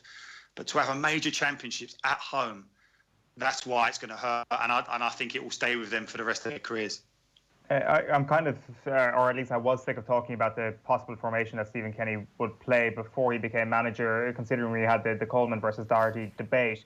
But I just wonder if last night is further evidence of why this potentially should be tried out, given how good Matt Doherty was as almost an inverted winger, as you say, around the 68th minute, him getting forward, but also how exposed he sometimes looks when he is making those runs forward and has so much going in behind him as well. It just feels a little bit unfair on Matt Doherty that he is so exceptionally good going forward that we wouldn't try out something new for him. That surely he deserves that opportunity, that one of our best wing backs that we've produced in recent times gets the chance to play in a back 5. I thought the evidence of that mounted even higher after last night. Yeah, but we don't play a wing back system, do we? I mean, it's just, this is what I have been impressed with Stephen Kenny in terms of his leadership, in terms of that strength of character as a manager, big decisions initially to make sure that the time frame of his appointment was upheld, that the fact that he made that big decision with Seamus against Matt, the fact that he doesn't just pick people who are doing well in the Premiership, as likes of like Obafemi, like those type of guys. Massive debate. Yeah, his first 10 you had Gary Kelly. Line just breaking up a small bit there. Gary, we'll get that sorted and we'll get back to you. We'll just see if we can get that sorted. Gary's line just breaking up there slightly, and I think we still have David on the line. If we have, we'll put that point to you, David, just about... No, we don't, so we'll come back to that in just a few minutes' time. We've loads of comments coming in, though, so I want to bring you those at coming up to 8:45 on this Friday morning, including this one from Paul Lillis on Twitter. Says, Ireland played well. Time now for Kenny to put his own stamp on Ireland, the Ireland team. Kevin Doyle was right last night, and we should all listen to what he said. By not talking about the negatives, let's be positive with this team and keep the faith. Just be positive on all these negative vibes that you're sending out. Like, obviously the only way to get better is to not just focus on the positives, and like that's not something Stephen Kenny is going to do. And I kind of feel almost guilty of myself that I'm now being drawn to this conversation about a 3 at the back again. I genuinely, I promise you, I was sick of this conversation. I was like, well, he is never going to play this. There is not a chance. It will always be Coleman or Doherty. And then last week, Doherty says, why can't we play in the same team? I think we should be able to play in the same team. And I thought, well, that's kind of interesting. But then after last night, I thought, surely we have enough evidence on our plate now that maybe Stephen Kenny starts to change what he's done in his whole career to accommodate this. Like it is like a special circumstance, because he does look exposed sometimes when the ball goes in behind him, Matt Doherty. But on the flip side, how good did he look cutting in those moments after 65, 70 minutes yesterday? How good did Enda Stevens look doing the same on the other flank? And I think moving to this, I'm kind of reluctant to say that this is about protecting Matt Doherty in terms of going back. It's not really about that at all. I'm kind of more drawn to this conversation this morning because of the positives of Matt Doherty last night going forward, and how maybe if we don't have the number 10 or the unlocking midfields that some other top-class international sides have, at least we've got an absolute top class right wing back to be able to do that. So I apologise to everyone who was sick of that conversation. I was. Well, we're going to continue it on. Well, let's not stop there. The lads are back. And Gary, to just follow on to that point, is it a case of, Gary Neville at a roadshow last week, and he was saying, not a guy obviously who knows Ireland inside out, but knows Matt Doherty, knows what he brings to the game, knows Seamus Coleman and knows what he brings to the game, and he was making the point, just put the two of them in. Is it as simple as that, or are we? Is it far more complicated thing? When fit, of course. Oh, yeah, no, I don't think it's that simple. I generally don't think you just can shoehorn players into a system. If Stephen Kenny wants to adopt the 3 at the back, 5 at the back, whatever you want to call it, then yeah, and I'm sure that they'd work on it on the training ground. But I've said this before, and I don't know if it cut out. Mick McCarthy's first tenure had a scenario where he had Gary Kelly, Steve Finn and Stephen Carr, all, in my opinion, top-class right-backs. And as a manager, you have to make tough decisions, and he's made one. So I don't really see that. It's just one of those things. You'd love that it was a player of his quality, certainly in terms of what he's doing in the Premier League, Matt Doherty. But that's just the way it is. That is just the way it is. What do you think, David? Change the system to suit one of our more talented players, or stick with the thing that he clearly believes is the right thing to do, Stephen Kenny? No, I think he's got his philosophy of 4-3-3, whether that be the 2 holding midfielders or 1 holding midfielder. I don't think he can really change to a 3 at the back.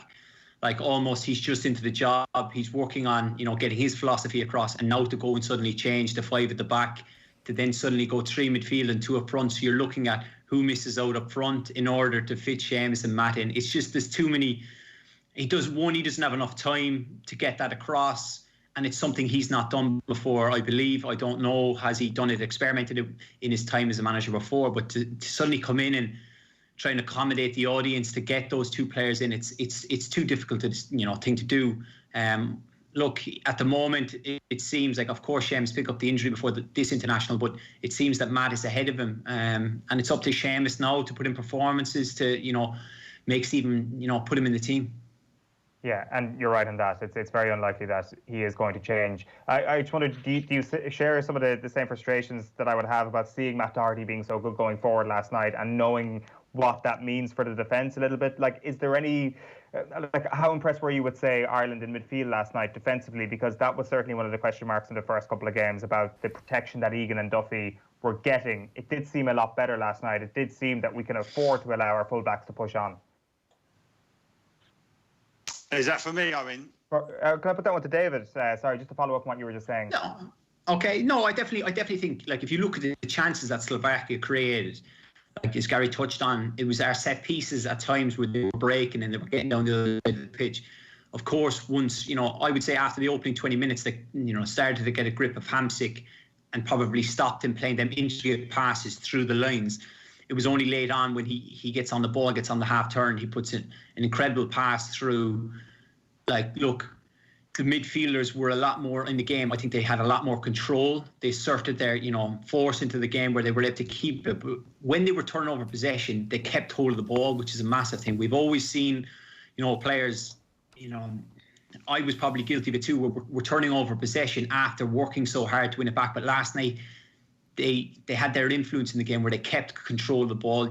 Gary touched on Jeff. Hendrick was picking up good positions. Even when James McCarthy went off and Jeff, dropped deeper, he got more involved in the game. And then that left Alan Brown get further, forward, which inevitably got him into the box to get those chances. So it's definitely a lot of positives to take from midfield. And if you look on the basis of the chances that Slovakia created, there was none where we were cut apart as to when you look back at the Finland game, where at times we were all over the place. So with certain improvements, like from the positioning of players, and it's something obviously Stephen will have looked at in between, the times between the games, and it definitely looked rectified last night where we did stop, Slovakia coming through the middle of us.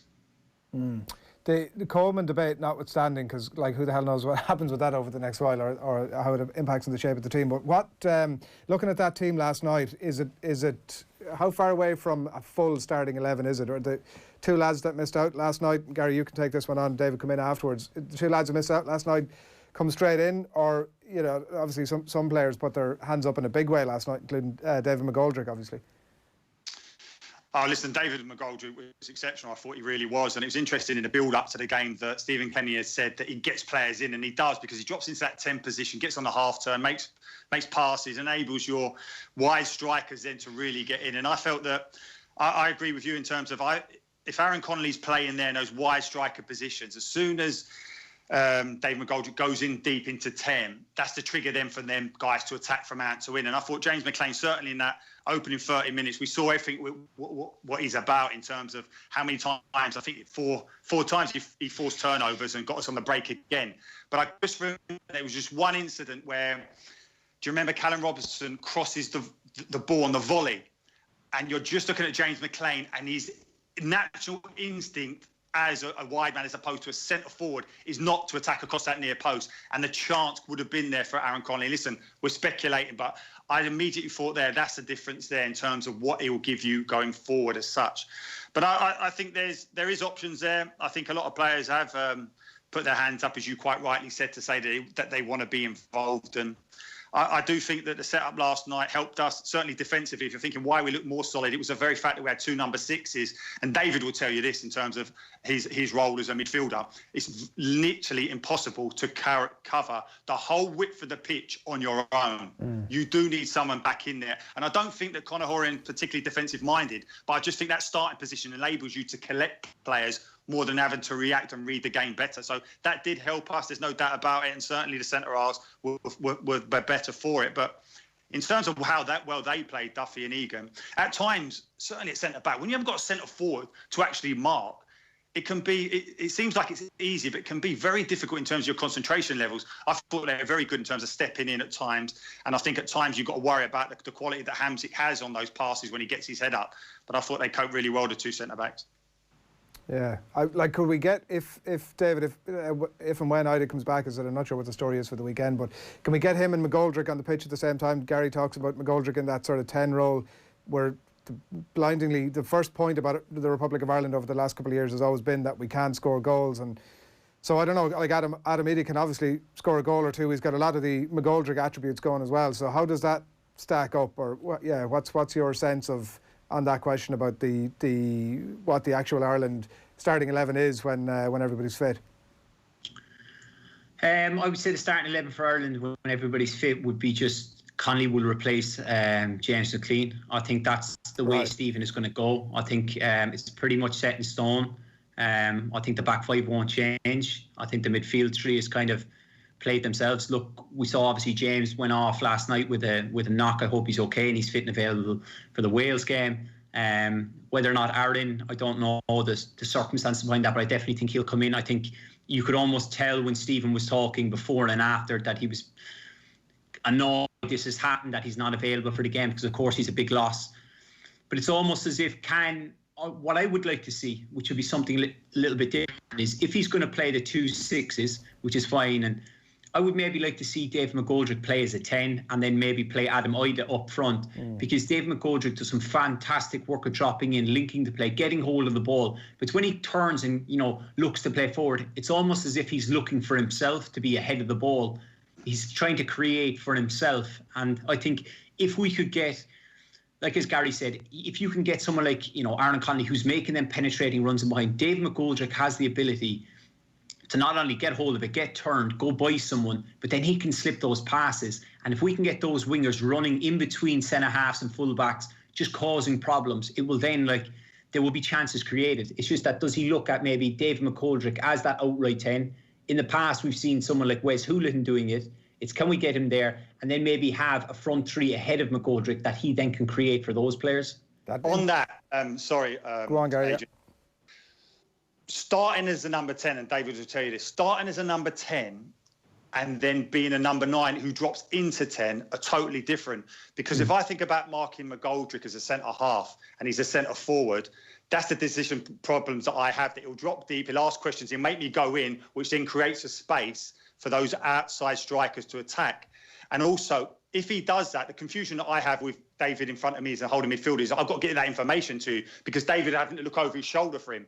If he starts at 10 in that traditional role, then he's really in front of David. He can cope with him as that holding midfielder. I can see what's happening. He's not really influencing it. So I hear the point. I think he's brilliant when he goes into the 10 position, but I don't see him starting there, because I think it really negates his skill set. But it's almost what I'm looking for, though, is the way he comes in and manoeuvres the ball. I get it. I completely understand what you're saying. But it's like, because if he's coming from striker and he drops into midfield, you create an overload, because if we're matched up 3 for 3, then someone, we've seen at times last night, Alan Brown bursting forward, it creates that problem. But it's almost as if, can we get, what I'm looking for is more bodies ahead of the ball that he can, play. It is, look, it's a catch-22, because do you then take away from what David Mcgoldrick is very good at? I get that. It's just, can we find, what I'm looking for is, can we find someone who can get in between the lanes consistently and get creating? Yeah, I think you can do that. I totally agree with that. I think that is absolutely paramount to how we want to play. And you're right in terms of, as soon as he drops in, that's a trigger then for our advanced midfielders, whether or not it's Brown, Hendricks, to go. And also, when he drops into 10, what people don't realise is that he's so good at holding on to the ball that he then allows your fullbacks to comfortably get high in advanced positions and be able to affect the game high up. But that is definitely the trigger for me as a centre-half. As soon as David goes into 10 as a centre-forward, dropping in there, I've got a massive decision to make at centre-half. If I go with him, the 2 wide guys, we're going to attack from out to in, and they're going to get in for the space that's created. If I don't go with him, he gets on the half turn, he links, he plays, he starts to play off. I think he's key to us being in that 10 position, but I think he has to start from centre forward to get into there, as opposed to just sitting in there and being picked up easily.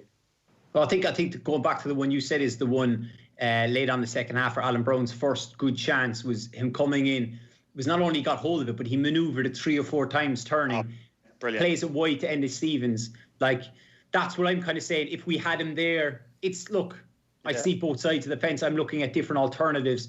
But then, like, as you said, Alan Brown makes the bursting run. It's good striker. It's good hold-up play. You link players. And do you know on that, David, on the chance that Connor has, that's such brilliant play from us as a team. It's everything that you want to, if you were to do a coaching course and saying what you want to do, your centre-half Duffy, that people say he can't pass, he can pass, steps into midfield, brilliant pass into Mcgoldrick, gets on the half turn in that 10 area, shows a bit of skill, drives forward, gets the edge of the box.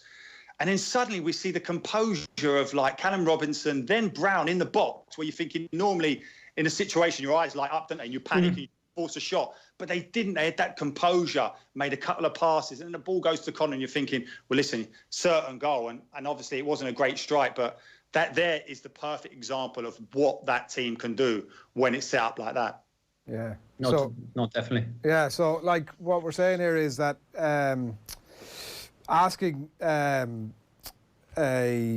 to play a slightly different role than he's normally used to, maybe coming a small bit deeper. Like, is there a possibility? So we're talking about a role there that we don't have a player for him, or so we're trying to ask somebody to slightly adapt to fit into that, to bring out the best. But is there to back to the original question about could you just, and it sounds like, David, you're saying you could, and maybe Gary, you're saying you're not, but could you bring Mcgoldrick a little bit deeper and put Anita type, or somebody like to have somebody there outside of just the wingers coming in, but to have somebody there who you're saying you are our out and out striker and we need you to fill that role, and Mcgoldrick will sit deeper and you feed off him. Is that a possibility, or is that la la land? Well, no, listen, it's a possibility, and as obviously what David said, it's so difficult in terms of the time frame you have to coach players. But I think what we have seen in the short tenure of Stephen Kenny is that these players are getting the information. They are getting, there's no grey areas. They know their roles. They know their teammates' role. It's just getting on the pitch to really nail it down. But I think, listen, you can do it. But as I said, you just have to coach it. But I don't know, I do think it changes the dynamic. And if you think about Stephen Kenyon, certainly under 21s, where Adam Eder was his go-to man as a centre-forward, he's been quite vocal about this, that he wants his centre-forward to stretch the pitch, to play on centre-half shoulders, because then what that does is it makes your opposition drop deeper. But in doing so, then, it kind of changes the dynamic of your 2 wide players, because ultimately then you're looking to them to exploit the space in the pockets inside and link up there. And that's how you get good distances between your teams. So the dynamic will change if Adam either does play centre forward. I think it does slightly change the dynamic of whether or not you want centre forwards in those wide areas or whether you want playmakers who step in like O'Dowda, Brady, those type of guys who can play in the pocket. So listen, there's a lot of options there, which at times we said there wasn't, but listen, it's going to hurt, and it will continue to hurt. But I hope that it's used as a motivational tool, because if I look back on my career, it certainly was for us in terms of conceding that stupid, ridiculous goal against Macedonia last minute from a corner, which denied us winning the group. We then go out in the playoffs. But it just really fuels your fire, even more so because you're thinking, we are good enough, we just got to make it happen. And we managed to do that in our next campaign. I hope that this group of lads are thinking like that. Who do you see as the most like-for-like replacement for David Mcgoldrick? I mean, he's 32 years old at this point. I mean, his international career is not going to last forever. It just seems from the way you guys are talking, he is pivotal to how Stephen Kenny wants to play. Who do you see as that next man up, Gary? Well, I wouldn't listen, Owen. I know that 32, but 32 in modern day football is very different. You can be a very fit and strong 32, and I think he looks it. So I wouldn't be looking to move him on just yet. I know what you're saying, but I think we've got to be careful to try and about running before we can, like walking or whatever, run before you can walk as such. Listen, let's just take stock of what we've got right now as opposed to what could potentially happen in the next 2 years. I think David Mcgoldrick will certainly be there for us for the next couple of campaigns.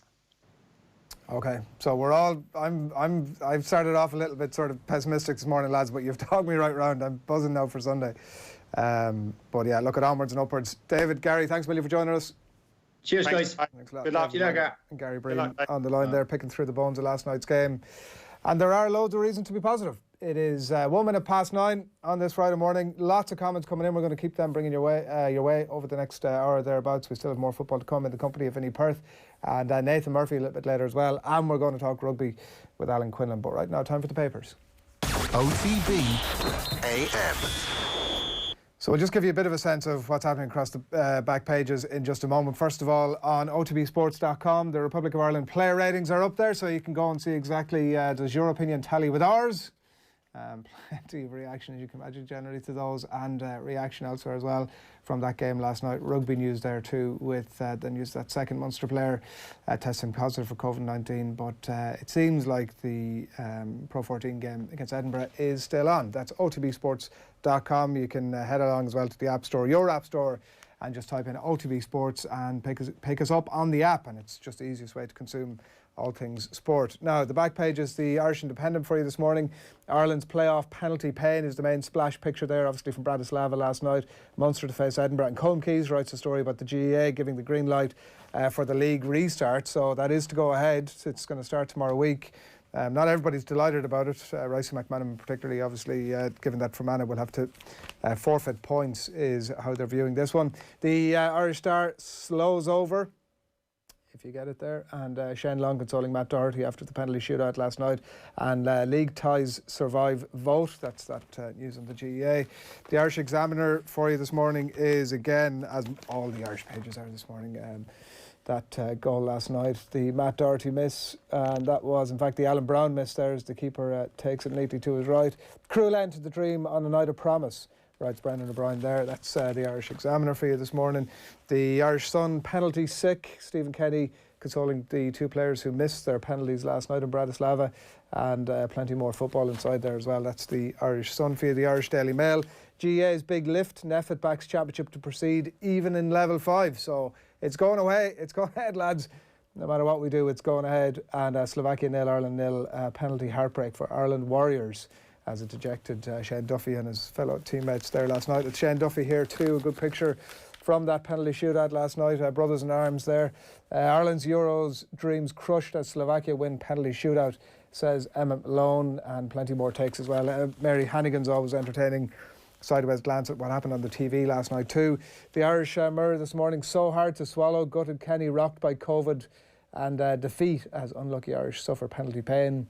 Dejected Enda Stevens and Shane Duffy there on the back page of the Mirror this morning. Matt Doherty, is the photograph on the back page of the Herald. Ireland pay the price. Heartache for Duffy as Ireland crash out in penalty shootout. The thoughts of Aidan Fitzmaurice side, and then on to the racing post, which is the best of both worlds here. 9 races on the TV. Jumpers return in Persian War in the Persian War at Chepstow, and the Fillies Mile as well at Newmarket. That's the racing post for you this morning. And some of the UK pages. He just can't stop scoring. That's Dominic Calvert-Lewin there scoring as England beat Wales last night 3-0. I'm sure we'll do much of the same again at the weekend. Calvert-Lewin, though, 10 goals, I think, for him now for the season, so he's absolutely flying it. More reflections on that game from Wembley last night there. Danny Ings with the goal this time. And Ozil out in the cold as at Arsenal after snub for the Europa League. Hasn't been included in their extended Europa League squad. It seems, which in itself is an interesting point. And just very finally then, the Daily Telegraph, that photograph from Wembley last night. Young Lions show the way. And England's Sweet Chariot Anthem will not face Twickenham ban, says the RFU.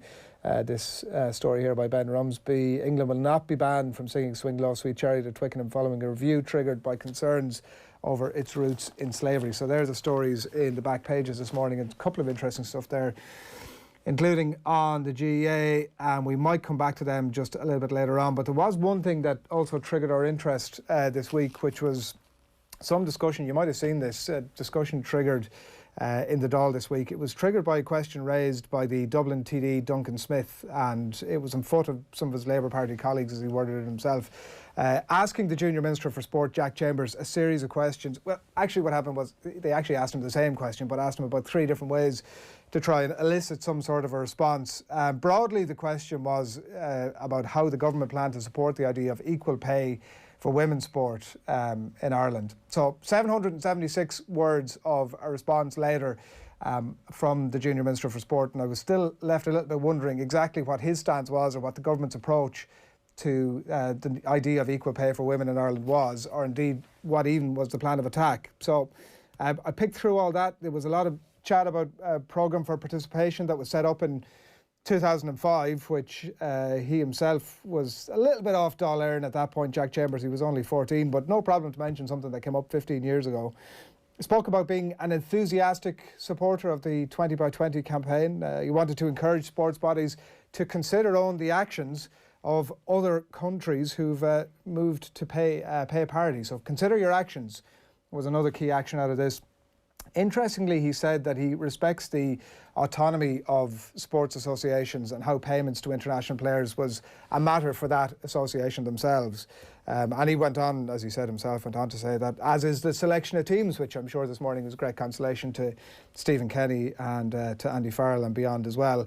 And he called out male players for not showing enough support for their female counterparts. So you can get a bit of a sense, hopefully, from that as to where Jack Chambers was coming from in his response to this. So it did, as I said, pique my interest during the week, and I had a few questions of my own just arising off the back of it, and we probably will try to reach out to Jack Chambers, see if he'd come on and have a chat to us about this, because it's such an interesting topic that deserves conversation, that it would benefit from the conversation being moved on, which, having read Jack Chambers' 776 words, I wasn't 100% sure exactly where we were headed with the whole thing. So I had some questions which were that, he was asked about the FAI and their own position, but I would wonder why he doesn't also use his own position to have those conversations with the IRFU, with the GEA, the LGFA, the Camogie Association and beyond.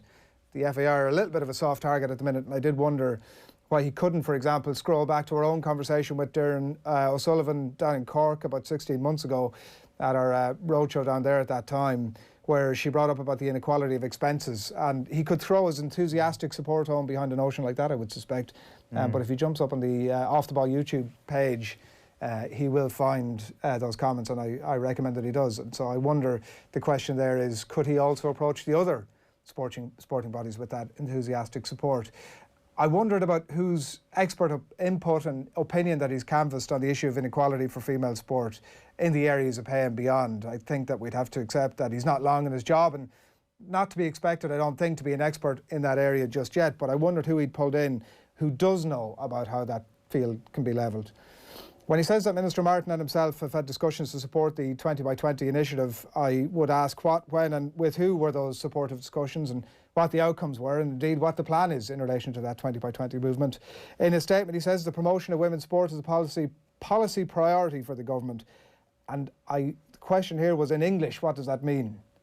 What actually is the action out of that, and what in practical terms is he going to do? And finally, and probably the key question in all of this would be when he talks about the autonomy of associations, and I wondered about whether the government and the minister and the junior minister actually have authority here to make stipulations to their own funding of those associations. So when he says something, for example, like, and I quote, "We do not have a specific role in determining the level of payments for international teams selected by this or any other national governing body." Why not?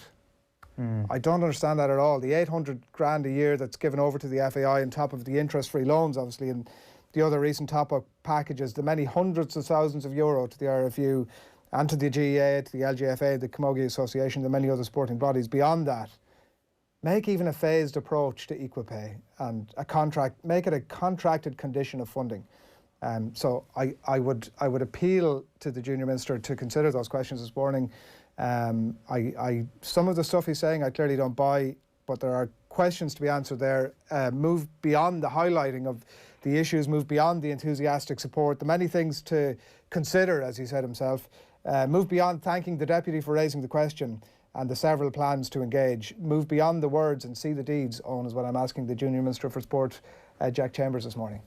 And absolutely within his power to adjust the purse strings to whichever way he likes. Of course, he doesn't have total control over that, but he certainly has a pretty important role. That it's very straightforward for somebody to walk the walk after saying something like that as well. So it'll be interesting to see if that sort of thing is followed up. Yeah, we'll stick a request out and see if he's interested to come on. We're also interested to get your thoughts on it this morning. Do get them coming in. Plenty of people exercised by the football. If you have any thoughts on that, do get the comments coming into us. It is just gone 10 minutes past 9 on this Friday morning. We have more football chat coming up with Vinny Perth, the former Dundalk manager. Very interesting on with the lads during the week and the tactics of the Republic of Ireland. Let's get his thoughts on what happened to Bratislava last night. We're going to talk to Nathan as well before 10 to get his own thoughts, and we're going to talk rugby after these. OTB AM. This is OTB Sports Radio.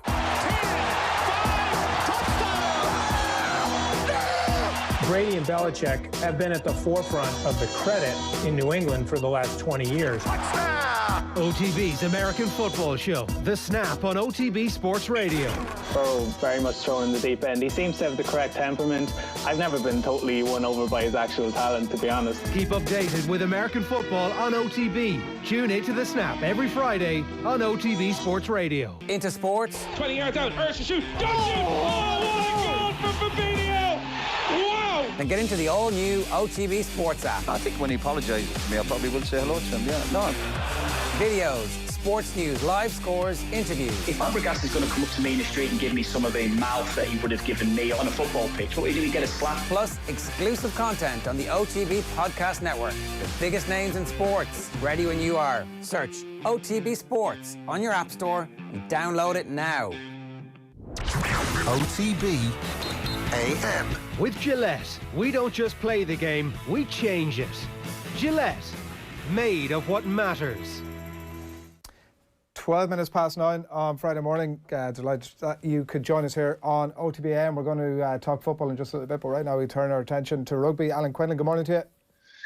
Morning, Adrian. How are you? We're looking for a bit of light relief here because we've no, huge rugby of that importance to talk about just in a minute. But some good games upcoming, obviously, and the squad named during the week. Quinny, the 6 uncapped players are in. Another layer of young players who are going to be in training as well next week. You've Harry Byrne, James Lowe, Finney Wycherley, and more as well, maybe whose time is coming and coming very soon. Did it feel, and feel free to shoot this down, like a changing of the guard for you in terms of the youth that's coming through now? I always said from the start, going back a few months, that Italy and France probably weren't two games that you could manoeuvre too much and bring in too many young players. I think obviously if the former players was good, they'd put their hand up, they'd get involved. But I think the Nations Cup there's more of an opportunity to maybe make some changes and bring some players in. There's a core group of very experienced, good players who can do a job against Italy. I think in normal circumstances, if the Six Nations was running normally, you'd make a big number of changes for the Italian game. But I think Andy Farrell will want to try and get as close to the team who's going to start against France and Paris the week after out in that game. So it's good to see the young players like Craig Casey's getting in there, and Harry Byrne has trained with the squad before. He's a very exciting prospect, and Vinny Wycherley and of course James Lowe will probably be involved in November as well. So it's good to see those young players going to train with them, and I think there's a lot of benefit in bringing in young players and having them in that environment. It's something that didn't happen in my time too much because the squad was announced and that was it really. And in the last number of years, I think Joe Schmidt brought a lot of young guys in who had that potential, and it gives them a little bit of confidence and self-belief. And when they're actually going to be selected or in line to be selected. So I think that's a good thing. There's a couple of injuries and a couple of concerns. No Tyke Furlong, Kilcoyne is out as well. Interestingly, of course, the big ones are John Cooney and Devin Toner not being in the squad. So there's a fair few talking points there, but by and large, it's to be expected. It's good to see Jack Carty back.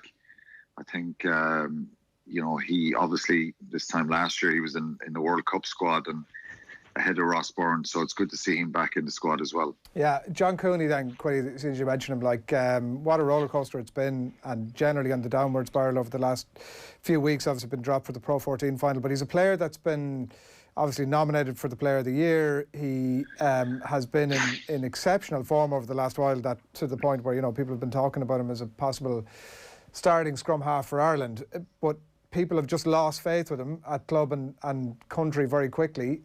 He's a guy who's 30, so it's not as if it's a kick in the arse that he needs at this stage. He needs to be involved. I'm sure he's feeling pretty sorry for himself over the last couple of days, but regardless of all of that, is it the right call that he's not included? Yeah, I think if you're picking players on form, which is always debatable because some guys get picked and they're not in form, the experienced internationals sometimes they're brought into various different squads in the last number of years on the back of reputations, and that frustrates a lot of players. So I'm sure, look, John Cooney, by his own admission, probably would say that his form wasn't the best since the rugby came back in August, and he probably pays the price for team deficiencies in Ulster, that they didn't play that well, and being beaten by Connacht. I suppose they had a very good win in Edinburgh, but the change made at half time with Matheson coming on and then not starting the final and stuff has it an effect on that selection. So it's a harsh one. But Gibson Park has played really well, and I think Marmion has shown that he's back in form, and he's had a lot of injuries in the last couple of years, and there's real ability in Marmion to play a high-tempo game as well. So it's tough on John Cooney, but you could argue that Conor Murray, didn't finish out the season. That semi-final against Leinster came in for some criticism, not with the amount of box kicking, but probably the accuracy and just his overall performance. But it's a tough one for John Cooney to take. But I think Gibson Park and Marmion are rewarded. Murray is always going to get picked because, in fairness, what he's done and what his ability is, but the other two are rewarded for their form, really. Yeah, so on that question then, is Murray still who are your match day nines? Is Murray still the starting nine, and how much of that is on reputation? It's difficult. I think, there's a balance between rewarding players who have been there, and Conor Murray has been world class in the last couple of years, albeit the last year he hasn't. He had that neck injury and he didn't hit the ground running since he came back. He's had some very good performances. He played really well in that first Leinster game, that first game back. So, of course, you can still do it, and he's a top quality player. So I think he's still the person in the driving seat. If they get a good performance against Italy and he plays well, he starts against France, going to Paris and stuff like that. So there's way more pressure on him way more scrutiny on his performances, and that's what you've got to deal with at this level. And I think until Ireland get a consistent run of wins going and get that feel-good factor back in, there will be scrutiny on Connor's performance, and I think he does probably start against Italy, and that's what Andy Farrell will go with. In terms of trusting some of the untested players, Alan, one point that's kind of been made with regards to Munster this week has been Ben Healy and Gordon Darcy writing on Wednesday that Munster need to get Ben Healy to 50 caps as quick as they can. And is this something that perhaps Irish rugby as a whole should be looking at, that the trust and the rocky road that comes from your first couple of dozen caps is natural, and it's even more the case at provincial level? Yeah, look, I think he does need to play more. We've got to see him. He kicked superbly, and I said this last Monday. The 2 kicks were brilliant. His overall play wasn't pristine or superb. I think some of the passing was inaccurate, and he looked a little bit nervy. But you only can see how good players are at this level when they play, and they get opportunities. So you don't want to make changes for the sake of it. But he's someone that hopefully Munster now will give him opportunities, and Jack Crowley as well, and they'll get a chance to see young players who perform very well at underage level and performed.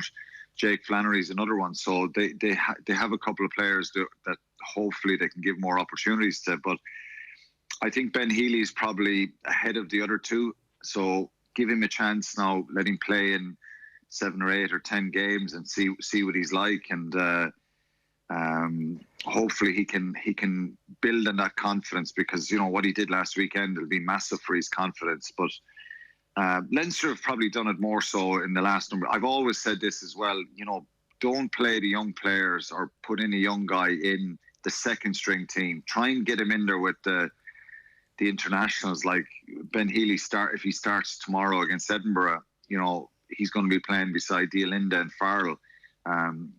Murray possibly on the inside of him. So you want to try and give him that exposure with the frontline players as much as possible. But it's something that Leinster have probably done in better fashion than some of the other provinces in the last number of years.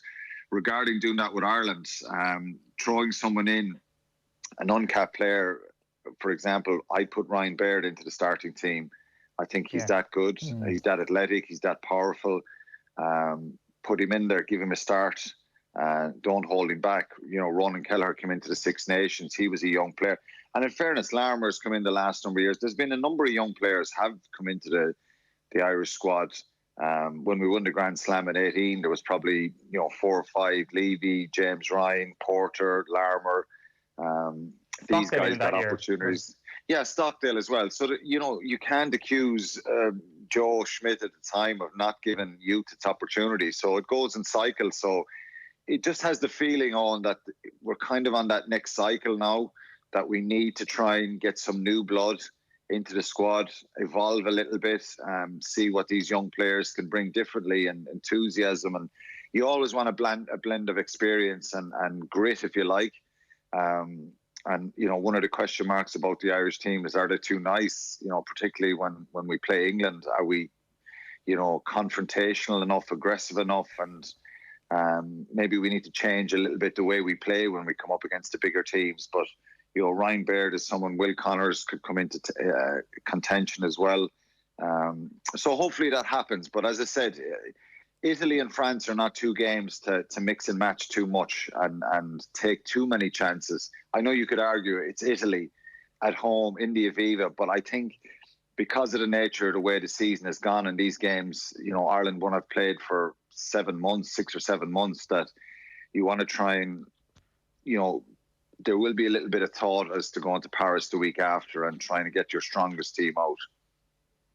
And gun to your head, if you had to start an uncapped player outside of Ryan Baird and give them a real chance, who would it be? Like, is it just Ryan Baird? Is he the only new introduction for these back-to-back games?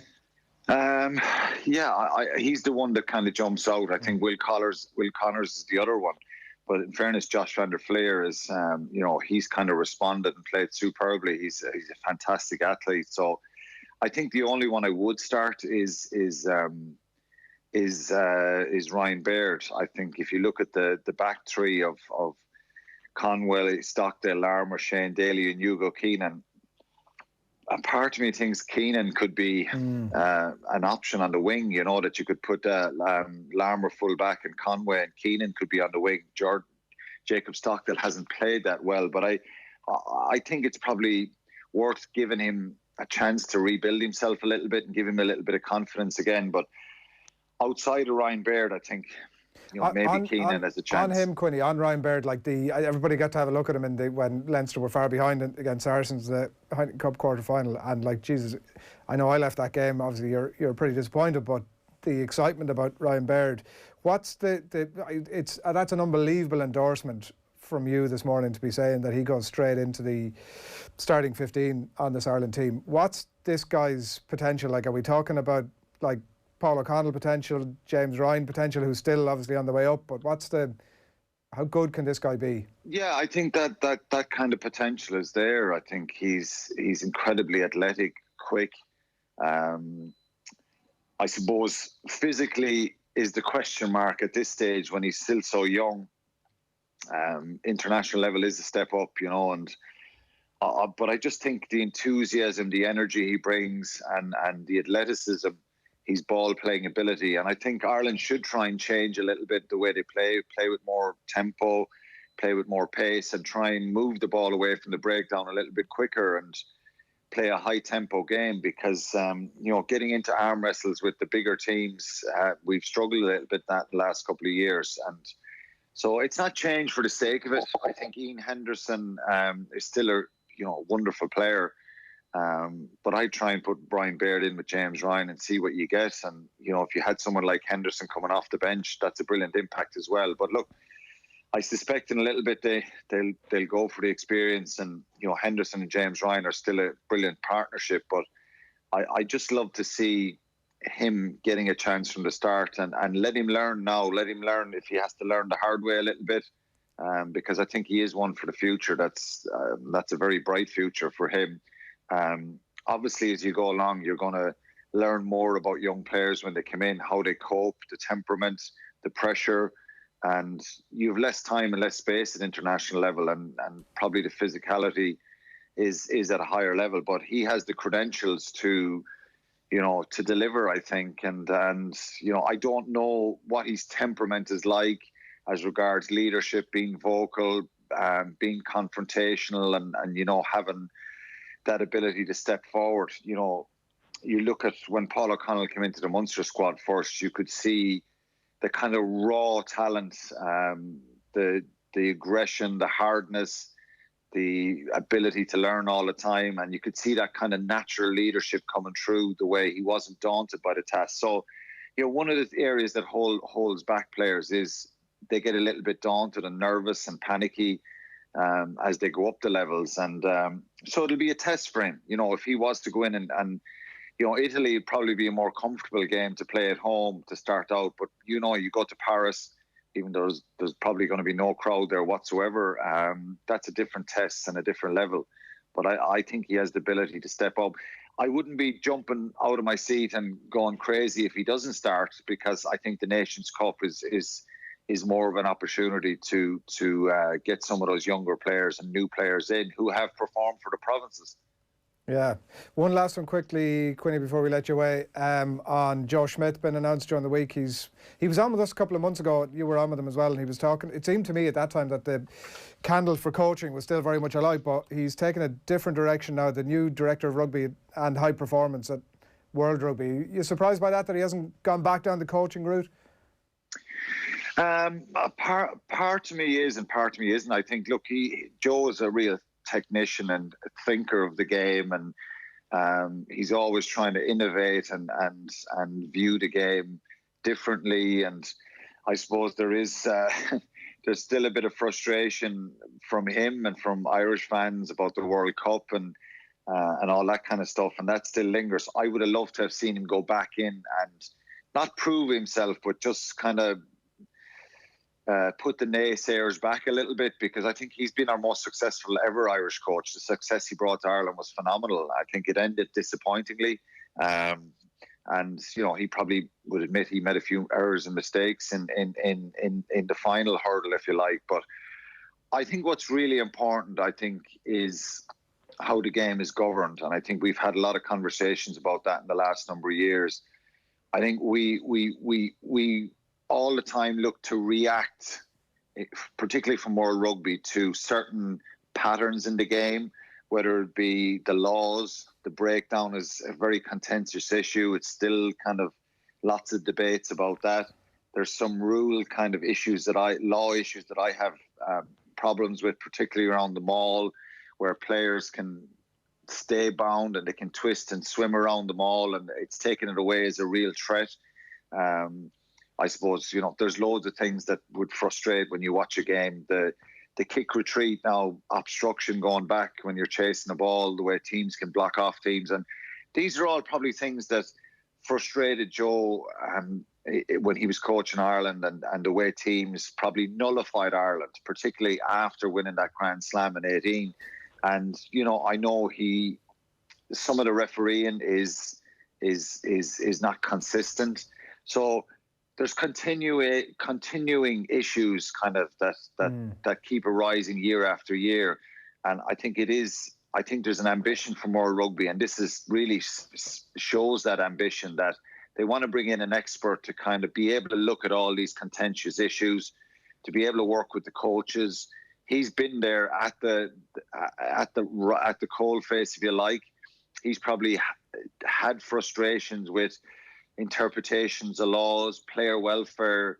There's a lot of stuff on the table, lads, regarding will there be an international league, global season, all this kind of stuff. So having someone with that much experience and an incredible rugby brain in that position, it now gives a real focus on someone who has been there, done that, and he's going to be to the forefront of a lot of these decisions in governing the game going forward, particularly around those things that I mentioned. So in one sense, I'm very disappointed that I would have loved to have seen him go back in coaching and getting back on the horse, if you like. But I think this is a really good move for the game, that someone who's so technical and has been renowned with Leinster and Ireland in thinking outside the box and coming up with different sorts of patterns and power plays and has brought massive success. So I think it's a really good thing for World Rugby, and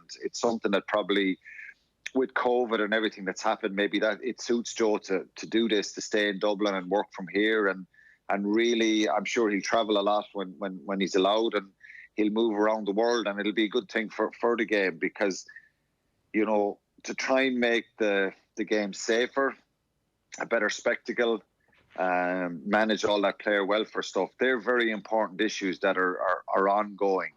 I think you see the modern day game, particularly in the Northern Hemisphere, and the way defences are just continually shutting down the opposition. And you look at some games and they're kind of hard to watch. So, looking at all those kind of issues going forward, you couldn't have a better man who's there. So I think it's a really good appointment from World Rugby.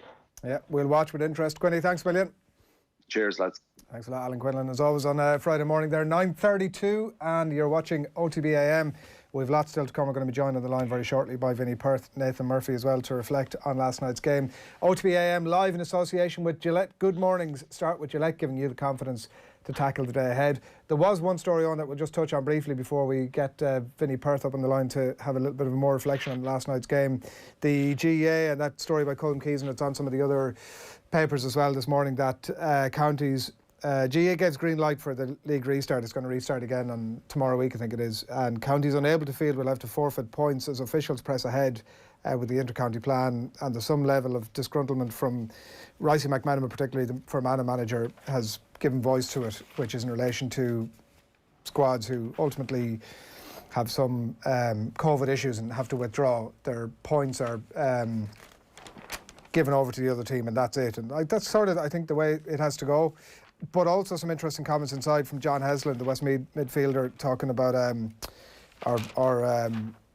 talking about the impact that it has on players. And I know it's been debated around over the last while, but he gives good voice to it here. He talks about, he says there's a fear of catching COVID, first of all because you're exposing yourself to an increased number of people in close connection.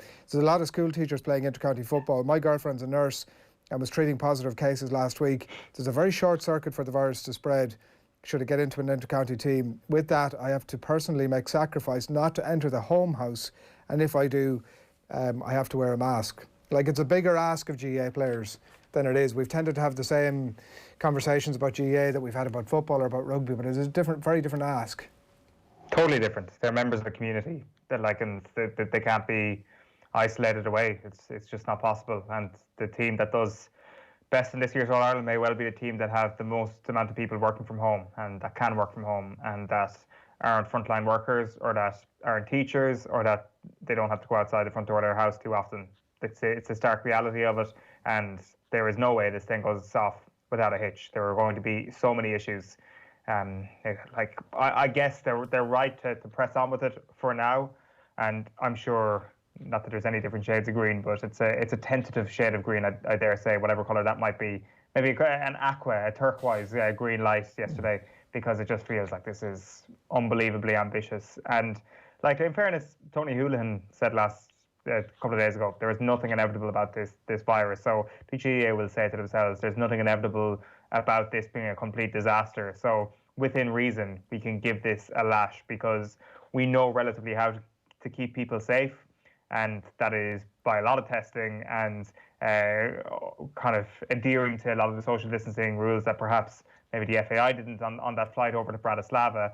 And that way you keep people safe. But the one thing you can't legislate for is actually keeping people on the pitch and ensuring that people can play, because even if people are asymptomatic or if people are close contacts, they won't be able to play. So I don't know. I wouldn't be confident that this thing going too smoothly at all over the next couple of weeks, but it's not going to be boring, to say the least. Yeah, like, it's definitely the right thing to do until it comes to your county, at which point you're like crying absolute foul. You know, if Westmeath suddenly pick up a case, I'm like, oh my God, this is outrageous, kill the whole thing, shut down the championship. But anyway, look, it is. Go on. Would you take a Leinster title by walkover? Whatever means you're going to give it to me on, bring it on. Absolutely. I'm not one of these people that sits in the sort of moral high ground of it needed to be something slightly different and if only this and if only the other, and I would like to have won by better means, whatever, like, you know what I mean, like the unbreakable, breaking the unbreakable by whatever means on. Would you take an All-Ireland by, you know, not Dublin get eliminated, you have to play, I don't know who you play in Clare and Cork for sure, in Munster, if you played Clare and Cork, let's say, and then you have to play. It wouldn't be the same, but you would take it. You take it, but it would have a massive asterisk. If Dublin get knocked out as a result of COVID, this All-Ireland has an asterisk beside it. Simple as that. It won't, though. It will for like a year or two, and then people will just go, yeah.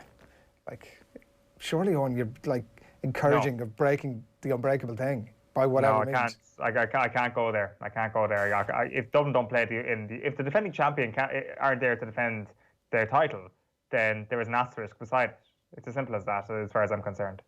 Right. A reminder as well, by the way, that on tomorrow's Saturday panel on Off the Ball, we're going to have very special panel. Highly recommend that you tune into it. It's going to be John Giles, Rosemary Smith and Eddie Kerr talking about their experiences as older people during the COVID-19 pandemic. And it's brought to you in partnership with Alone and supported by Guinness, celebrating and connecting older people in our communities. Drink responsibly. Visit drinkaware.ie and most of all, tune into Off the Ball tomorrow from 1 o'clock on the radio. What an absolutely stellar lineup. Giles, Smith, Kerr, make it your business to be there. It's 9:37 on this Friday morning, and I'm delighted to say now that Vinny Perth, former Dundalk boss, joins us on the line. Morning, Vinny. I think you're with us anyway. I think we have a slight connection there, but you have us, have you? Yeah, have you, sir? Yeah. Good man, good stuff. You were on with the lads during the week, and I watched it back yesterday. It was a illuminating conversation about tactics and systems and how players fit into that. So 90 minutes later, 120 minutes later, what are you thinking now? Yeah, I was listening to the discussion earlier on with Gary and David, and I know Owen said he was sick of it at this stage, so I hope I didn't bore him too much yesterday. The tactical narrative, but I think we've seen our system play out in the sense of somebody putting a real structure on our team. So you'll probably come away from the game, like a lot of people, with a real sense of disappointment, and a real opportunity was missed. But at the same time, for me, I think we've got to be very balanced about this, that we are here, we are in that situation for a reason. We've ultimately failed to qualify. I think there's 50-odd teams and 24 of them will go through. So the likes of an average enough Northern Ireland and Scotland, and fair play to them, are still in the competition. I think this is only now the start of the Stephen Kenny regime, and we've seen some real positives in the way the system and the way the players have been allowed to play. Someone like Alan Brown, and what he done yesterday on the pitch, a certain amount of Irish fans wouldn't, because he doesn't play in the Premiership, wouldn't know that much about Alan Brown, but he came on and looked a real hell of a player, because the systems, the freedom for footballers to play was given to them last night in a big stage. Same with Callum Robinson. It's argued he hasn't done that much for Ireland, and I thought yesterday, again, he was very, very good. So the managers obviously learned, and the staff have learned from the first two games, and they're slowly building towards putting a really effective team on the pitch, I feel. So real positives from last night, but same time, it feels like a real missed opportunity. Definitely. For the record, I'm not sick at all of hearing the tactical chat. It's just Doherty versus Coleman, considering we've had it so often. In fact, the number 10 conversation we had yesterday morning was really interesting, Vinny, and it kind of turned out that position ended up being relatively important. Could you talk to us about how Ireland used that attacking midfield area on the pitch last night? Yeah, it was interesting. Look, I'm reluctant to be any way, shape, form critical of Jeff Hendrick in terms of how he played yesterday, but and he does play, he is a natural. I think. He's played a lot of his career as a 10. Then he went to Burnley, and Burnley's style doesn't suit a number 10, so he hasn't played that position a hell of a lot over the last couple of years. You've seen him getting goal for Newcastle, but I suppose if you imagine Ireland with, say, Hamsik in that number 10 role last night, you remember some of the passes in behind Matt Doherty, some of his just selection of passes, finding a little pocket. We're crying out for that, and that's what I seen yesterday. But again, what also the system, or having a number 10 allowed happen, is allowed your fullbacks to be a little bit higher up the pitch, and we've seen that with Doherty and Stevens being able to join in more. It also, I think losing Connolly was a big blow. There's no doubt he would have started. We've seen Callum Robinson and Connolly both playing sort of these inverted wingers. I'm not trying to equate the Ireland performance to Liverpool, but very similar to what Mcgoldrick does, coming off that position as the centre forward, Firmino, and allowing the two other guys become centre forwards at times, like Mane and Salah, and we had that opportunity to do that, and it's a real interesting way of playing, and it's exciting, and but you need to have control in midfield, and that's where the 2 6s really kicked in, and you come off that pitch going, was James McCarthy's performance much better than what is in the first games? It wasn't overly, in terms of, he's not a ball playing centre half, he's not someone who's going to dictate the pace of the game, but having someone alongside him meant he was really effective. And I thought Conor Hourihan's performance was outstanding at times. So his range of passing, his want to get on the ball, meant that the structure of Ireland's team was really exciting. And I said it yesterday, I think we're short of a number 10, and it's real obvious that we are, but at the same time, it doesn't mean now we just give up and we don't play that way, but we try and find one, and we're patient. And unfortunately, we live in an instant world, but when you look at someone like Troy Parrott coming through, will he be that number 10 we need? I think he will be, but he's still a couple of maybe 18 months away from being an absolute starter for Ireland, unless his form takes off, or Millwall in the next short period. So real signs that the staff, the manager, has decided we've a way of playing. They fixed some of the issues after looking at the first couple of games, and that's what you want. So the wholesale changes from where we were and why we're in this position so they shouldn't be just judged in one game. But real progress last night, and I think you've seen sort of some of the stuff we were discussing yesterday morning play out on the pitch, which was really interesting. Definitely. And does the lack of a number 10 on the pitch, does that influence the role of David Mcgoldrick at all, him dropping deeper? Like if there's number 10 on the pitch, is David Mcgoldrick in a much more advanced position? Because he was amazing last night. He was absolutely sensational, but half of his play came from dropping a lot deeper. Yeah, he was, in one sense, he was the best player on the pitch. I was really impressed by Hourihan, for argument's sake. Thought he was his range of passing, just because Hourihan's position was a little bit different than Villa. He plays sort of in a 1 and a 2, but Mcgoldrick was outstanding. But the problem was he wasn't a real goal threat for a large period of the game, and that's fine. If you're two inverted wingers, as we say, Robinson, and if it's Connolly can create chances, or in time it's Troy Parrott, Dowda, all these people. It makes his role really important to come in, pick out passes, all of that stuff. To be honest, I heard the discussion earlier on, probably would side with Gary Breen in the sense of that's his best position, starting as a number 9 coming in. But at the same time, I would back David Meyler's call to say we've got to, in a friendly, maybe try him in the number 10 position with a Connolly, I would say, as opposed to an Ida, because just because of the structure of the team. Once you play Ida, his job is to go and stretch it, play into his feet, and people play off. But him, I'd love to see Connolly and Mcgoldrick play together in that 10 position. But again, and you've seen it with Jeff Hendrick at times, Hourihan joined in, and Hendrick in the 10 has to make a recovery run, and that's what keeps you solid. And we were much more solid yesterday than we have been in the first couple of games in that shape.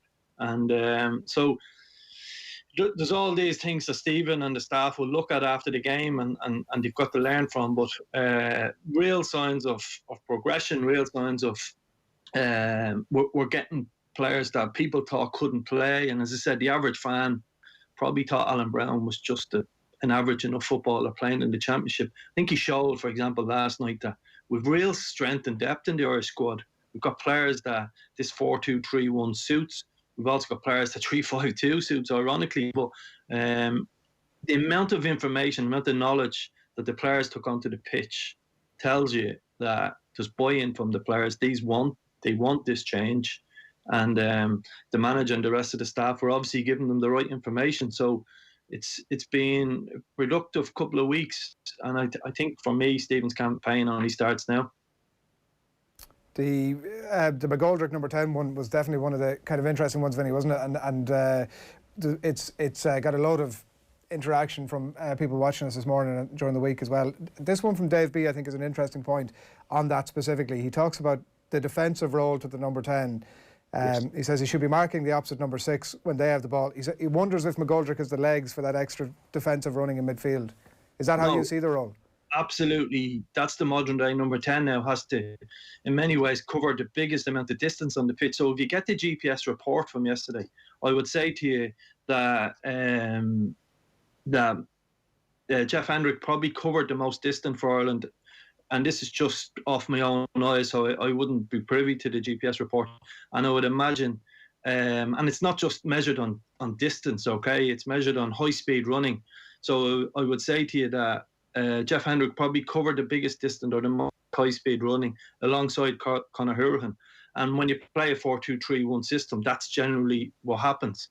So to ask Mcgoldrick to go and do that number 10 role, I don't think he can do it in that same. He can probably do it at home against a team that we're going to dominate the ball against, maybe. But a top international game, you need someone who has real running power to do that role. And like I said yesterday, it's not a centre. It's not the old Teddy Sheringham role, and that's where people get confused with it. It's completely different in modern day football. It's high-speed running that's needed in that area. And you look at the very best team at the moment, it's Liverpool, and the amount of running that, Jordan Henderson do if he was to play in there, or Wijnaldum, Keita, it's really, there's a lot of that role. So it's not necessarily centre forward that can do it. But again, if you've loads of possession, it can be tried, and it is a go-to in certain games when you're looking to score goals. So again, we're caught in a dilemma because he was our best player on the pitch yesterday, but he wasn't really a goal threat, and that's the problem. And that's the problem. Connolly was a big miss, I felt, last night. Someone that is in real hot form in the Premiership and may have given us an opportunity to score a goal. Yeah, it struck me as you were talking about the role, Vinny, that maybe some of it goes against David Mcgoldrick given his age profile, particularly in back-to-back games. But like, are you saying that because you touched on it there at the end, that actually it's something you flit in and out of during games, or actively that's actually his role for the game? Because some of it, like particularly in terms of the legs and stuff like that, would go against him, and particularly in relation to back-to-back games, obviously with a view to the Wales game this weekend. Yeah, I mean, he plays in a 2 in his club. Like the number 10 role now is just different. It's not, as I said to you, it's not a centre forward able to drop in. Some centre forwards can do it if they're really athletic, and I think Mcgoldrick is quite a fit lad, and 32 isn't that old anymore. He looks after himself, I imagine, especially with the modern day technology at his club. But no, I think it's probably more designed in time to somebody along the lines of a Parrott, or somebody in that sort of different style maybe. And Parrott is more of a centre forward, but he's someone who definitely we've seen at the 21s can do that role quite well. So look, it's more of a midfield role, the number 10, than a striker's role, if that makes sense, in the modern game. So we just don't have the 10. I mean, you look at Wales a few years ago getting to semis of the Euros. They built a great team. They had a lot of players on the fringe, the Premiership, Championship players. But they ultimately had a Gareth Bale, a match winner, someone that would turn magic on. You look at Sweden, they've had Ibrahimovic. You look at teams around Europe, international teams. You even look at Slovakia last night. They had got that bit of quality in Hamsik. We're probably missing that little bit of quality in that number 10 position. Someone that scores a free kick, changes a game for you. Like last night, a free kick, or they defended set pieces brilliantly, zonally. But we're probably missing that one little bit of magic in that sort of, and I would say probably in the number 10 role now, that takes us to another level, or makes us able to compete against a lot of the top teams. One other thing then, Vinny, is on the defence last night. Like if you want to make this argument that Ireland were much better than Slovakia last night, it must be a little bit of a concern that they still created a number of really good opportunities and could have been 2-0 up. Is there a quick fix there? Do you think that there should be a quick fix there, or is that just par for the course when we are starting to play with a lot of cohesion going forward? Yeah, I suppose the answer is yes and no. Sometimes if you're going to be attack-minded, you're going to get your fullbacks on. Like Doherty can be, in one sense, I say an old-fashioned coach would be looking at Doherty going, why can't he tackle? Why doesn't he? He doesn't show real aggression from a defensive point of view. But you get the other side of it where he's going to create a goal, it looks like, or he's going to score a goal. And I'm fascinated to see his relationship with Mourinho develop. But, like, for example, they nearly scored 2 goals from set pieces.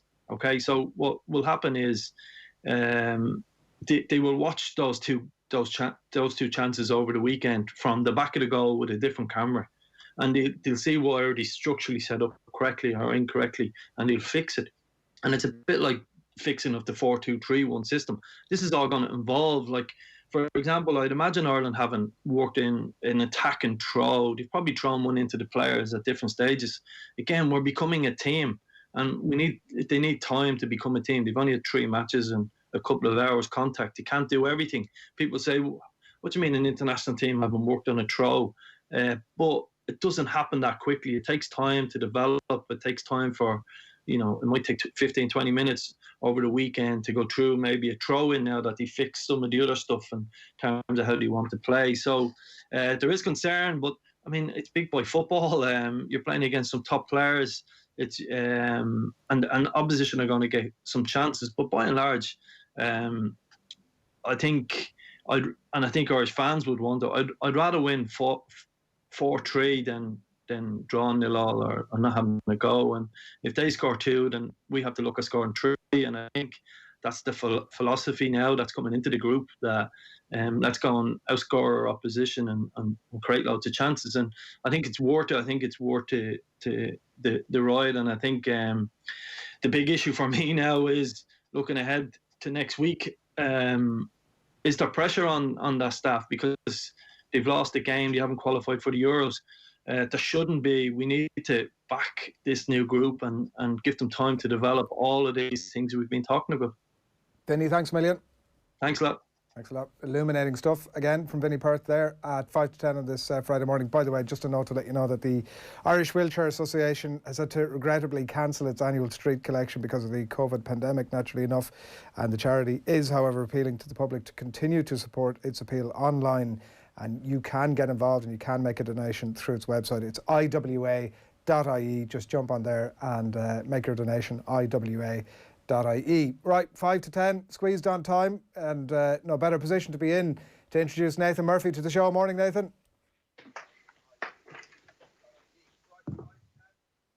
He's there, he's not there, he's getting himself set up, he's making himself beautiful, he's putting on his makeup.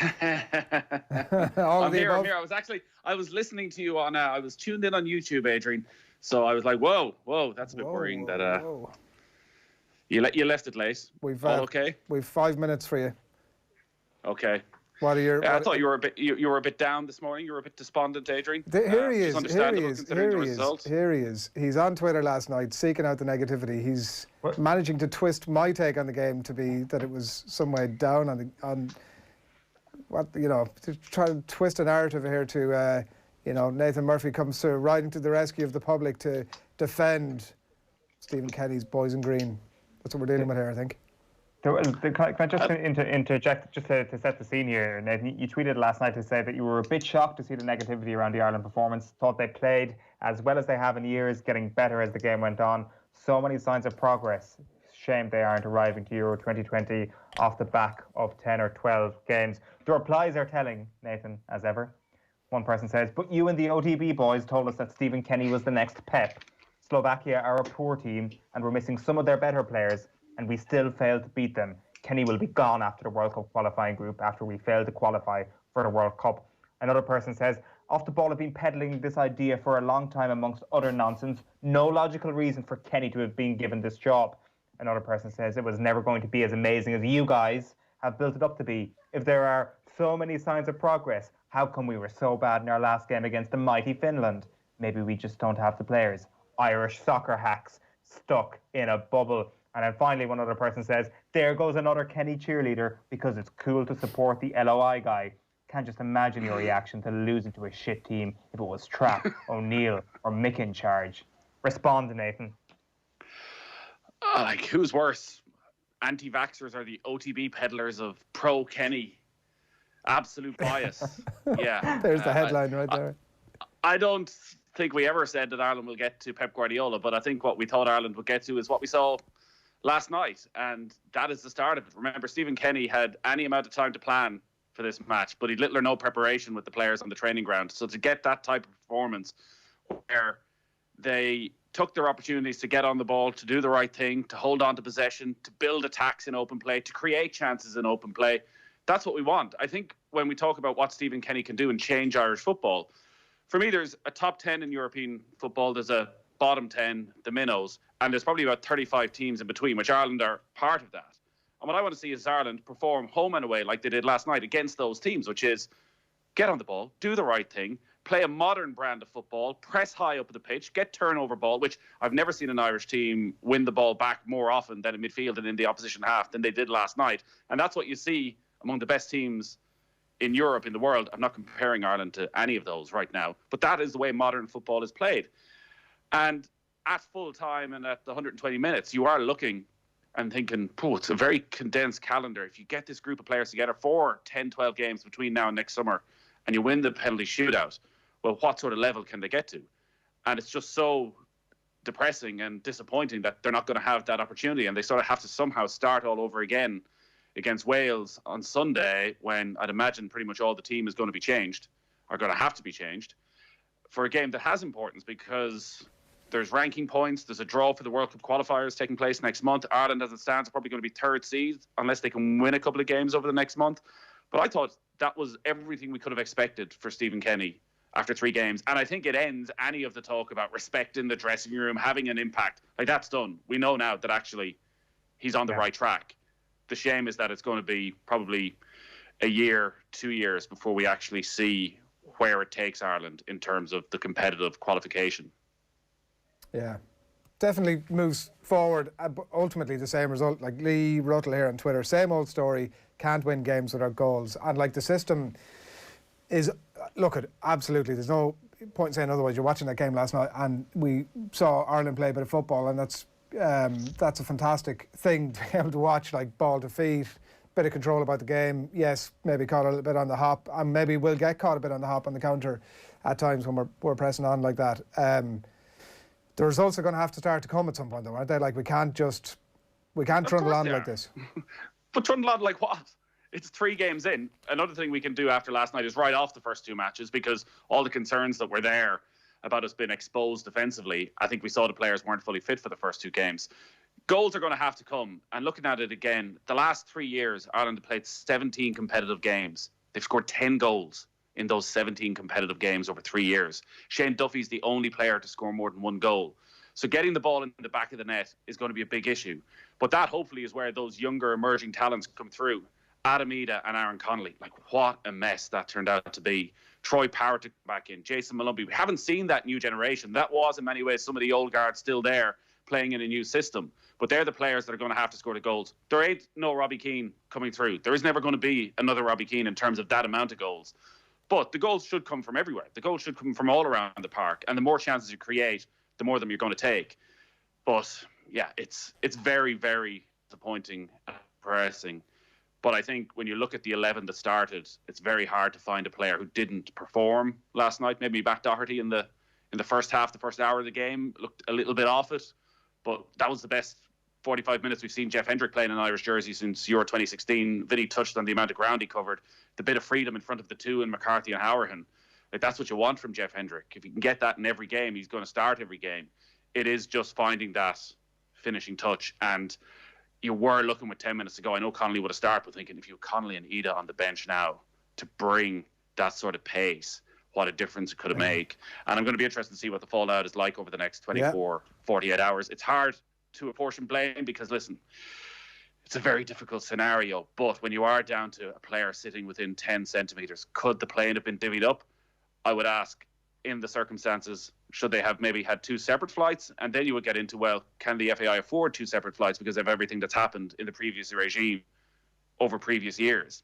Yeah. And unfortunately, that's what happens here. So I would be wary of pushing blame too far from the arrangements that were made. You would have to assume and hope, and we'll find out more, that the proper precautions were in place, but clearly something went wrong, that a player had to be within 2 metres. Yeah, well, they weren't in place is the point. And like, I think that the FAI have to take that one on the chin, that like they have to be responsible for the logistics around COVID, and it's an awful lesson to have to learn. Well, absolutely, but how do you, if you are bringing players and backroom staff and management and everybody else on the same flight, there's only a certain amount of seats. There's only so many 2 metres you can have. So somebody's going to have to sit close to somebody. Look, there are definitely options. I just think that, like, you find yourself in a plane, it's the Clifton conversation. You rock into the hotel and you realise, no, this isn't necessarily the place I want to be, and then you come up with an alternative plan. That's, look at... But what I'm saying is, they may well have liked to have had an alternative plan, but the FAI is in a dire financial state, and to have a second flight simply may not have been possible. Yeah. Nathan, good man. Cheers, lads. Take it easy. Nathan Murphy there, reacting to that game last night. Oh, and that's pretty much it from us for this morning. Did you get the trip around the fields of Far West Kerry last week that you promised us? You were going to whip off your gear and just sort of feel the freedom. No, came close though. Level 3, you had planned, but then level 3 kicked in and you were... Yeah, no, last week was the last weekend before level 3, so there was a little bit of freedom last week, but no, I'm going to stay in my county this week, but like, I guess I stayed in my county as well before, so nothing really changes. That's it, you know. Are you looking forward to another weekend of being shacked up? Yeah, shacked up. I am. Good luck. Enjoy the weekend. Talk to you the other side. And Owen will be back on your screens on Monday morning as well at 7:30, of course, as well. OTB AM, live in association with Gillette. Good morning start with Gillette, giving you the confidence to tackle the day ahead. Live, by the way, coming up a little bit later today, we're going to have the Snap from noon. That's your weekly hit of American football. And that'll be coming your way from midday. Ger Ronan and Keane talking NFL. Also make sure you sign up for our American football newsletter. It's OTB Club Gridiron, and you can head along to otbsports.com/Club Gridiron to get the latest on that. From 1 o'clock, it's OTB Gold, the life and times of Johnny Kilban is coming away there. And then 3 o'clock, it's Friday Night Racing with Ger and with Johnny, and they're going to be talking to Tony Mullins. Trainer Tony Mullins today is the subject of Friday Night Racing. 4 o'clock, Mark Quigley is the former St Pat's legend, the League of Ireland legend that gets the Team 33 treatment at 4. And then at 6, it's OTB Gold, Emmanuel Petit, a brilliant conversation from a couple of years ago with the former French international. So that's all coming your way. And then, of course, by the way, a reminder as well to go and get yourself the OTB Sports app. Just head along to your app store, punch in OTB Sports and download the good stuff. And we're going to have, by the way, live commentary of Ireland against Wales and Off the Ball on Sunday. Nathan and Stewie Byrne are going to be calling the action for that. And OTB AM live on your screens Monday morning from 7:30. But for this morning, good morning. OTB AM. With Gillette, we don't just play the game, we change it. Gillette, made of what matters.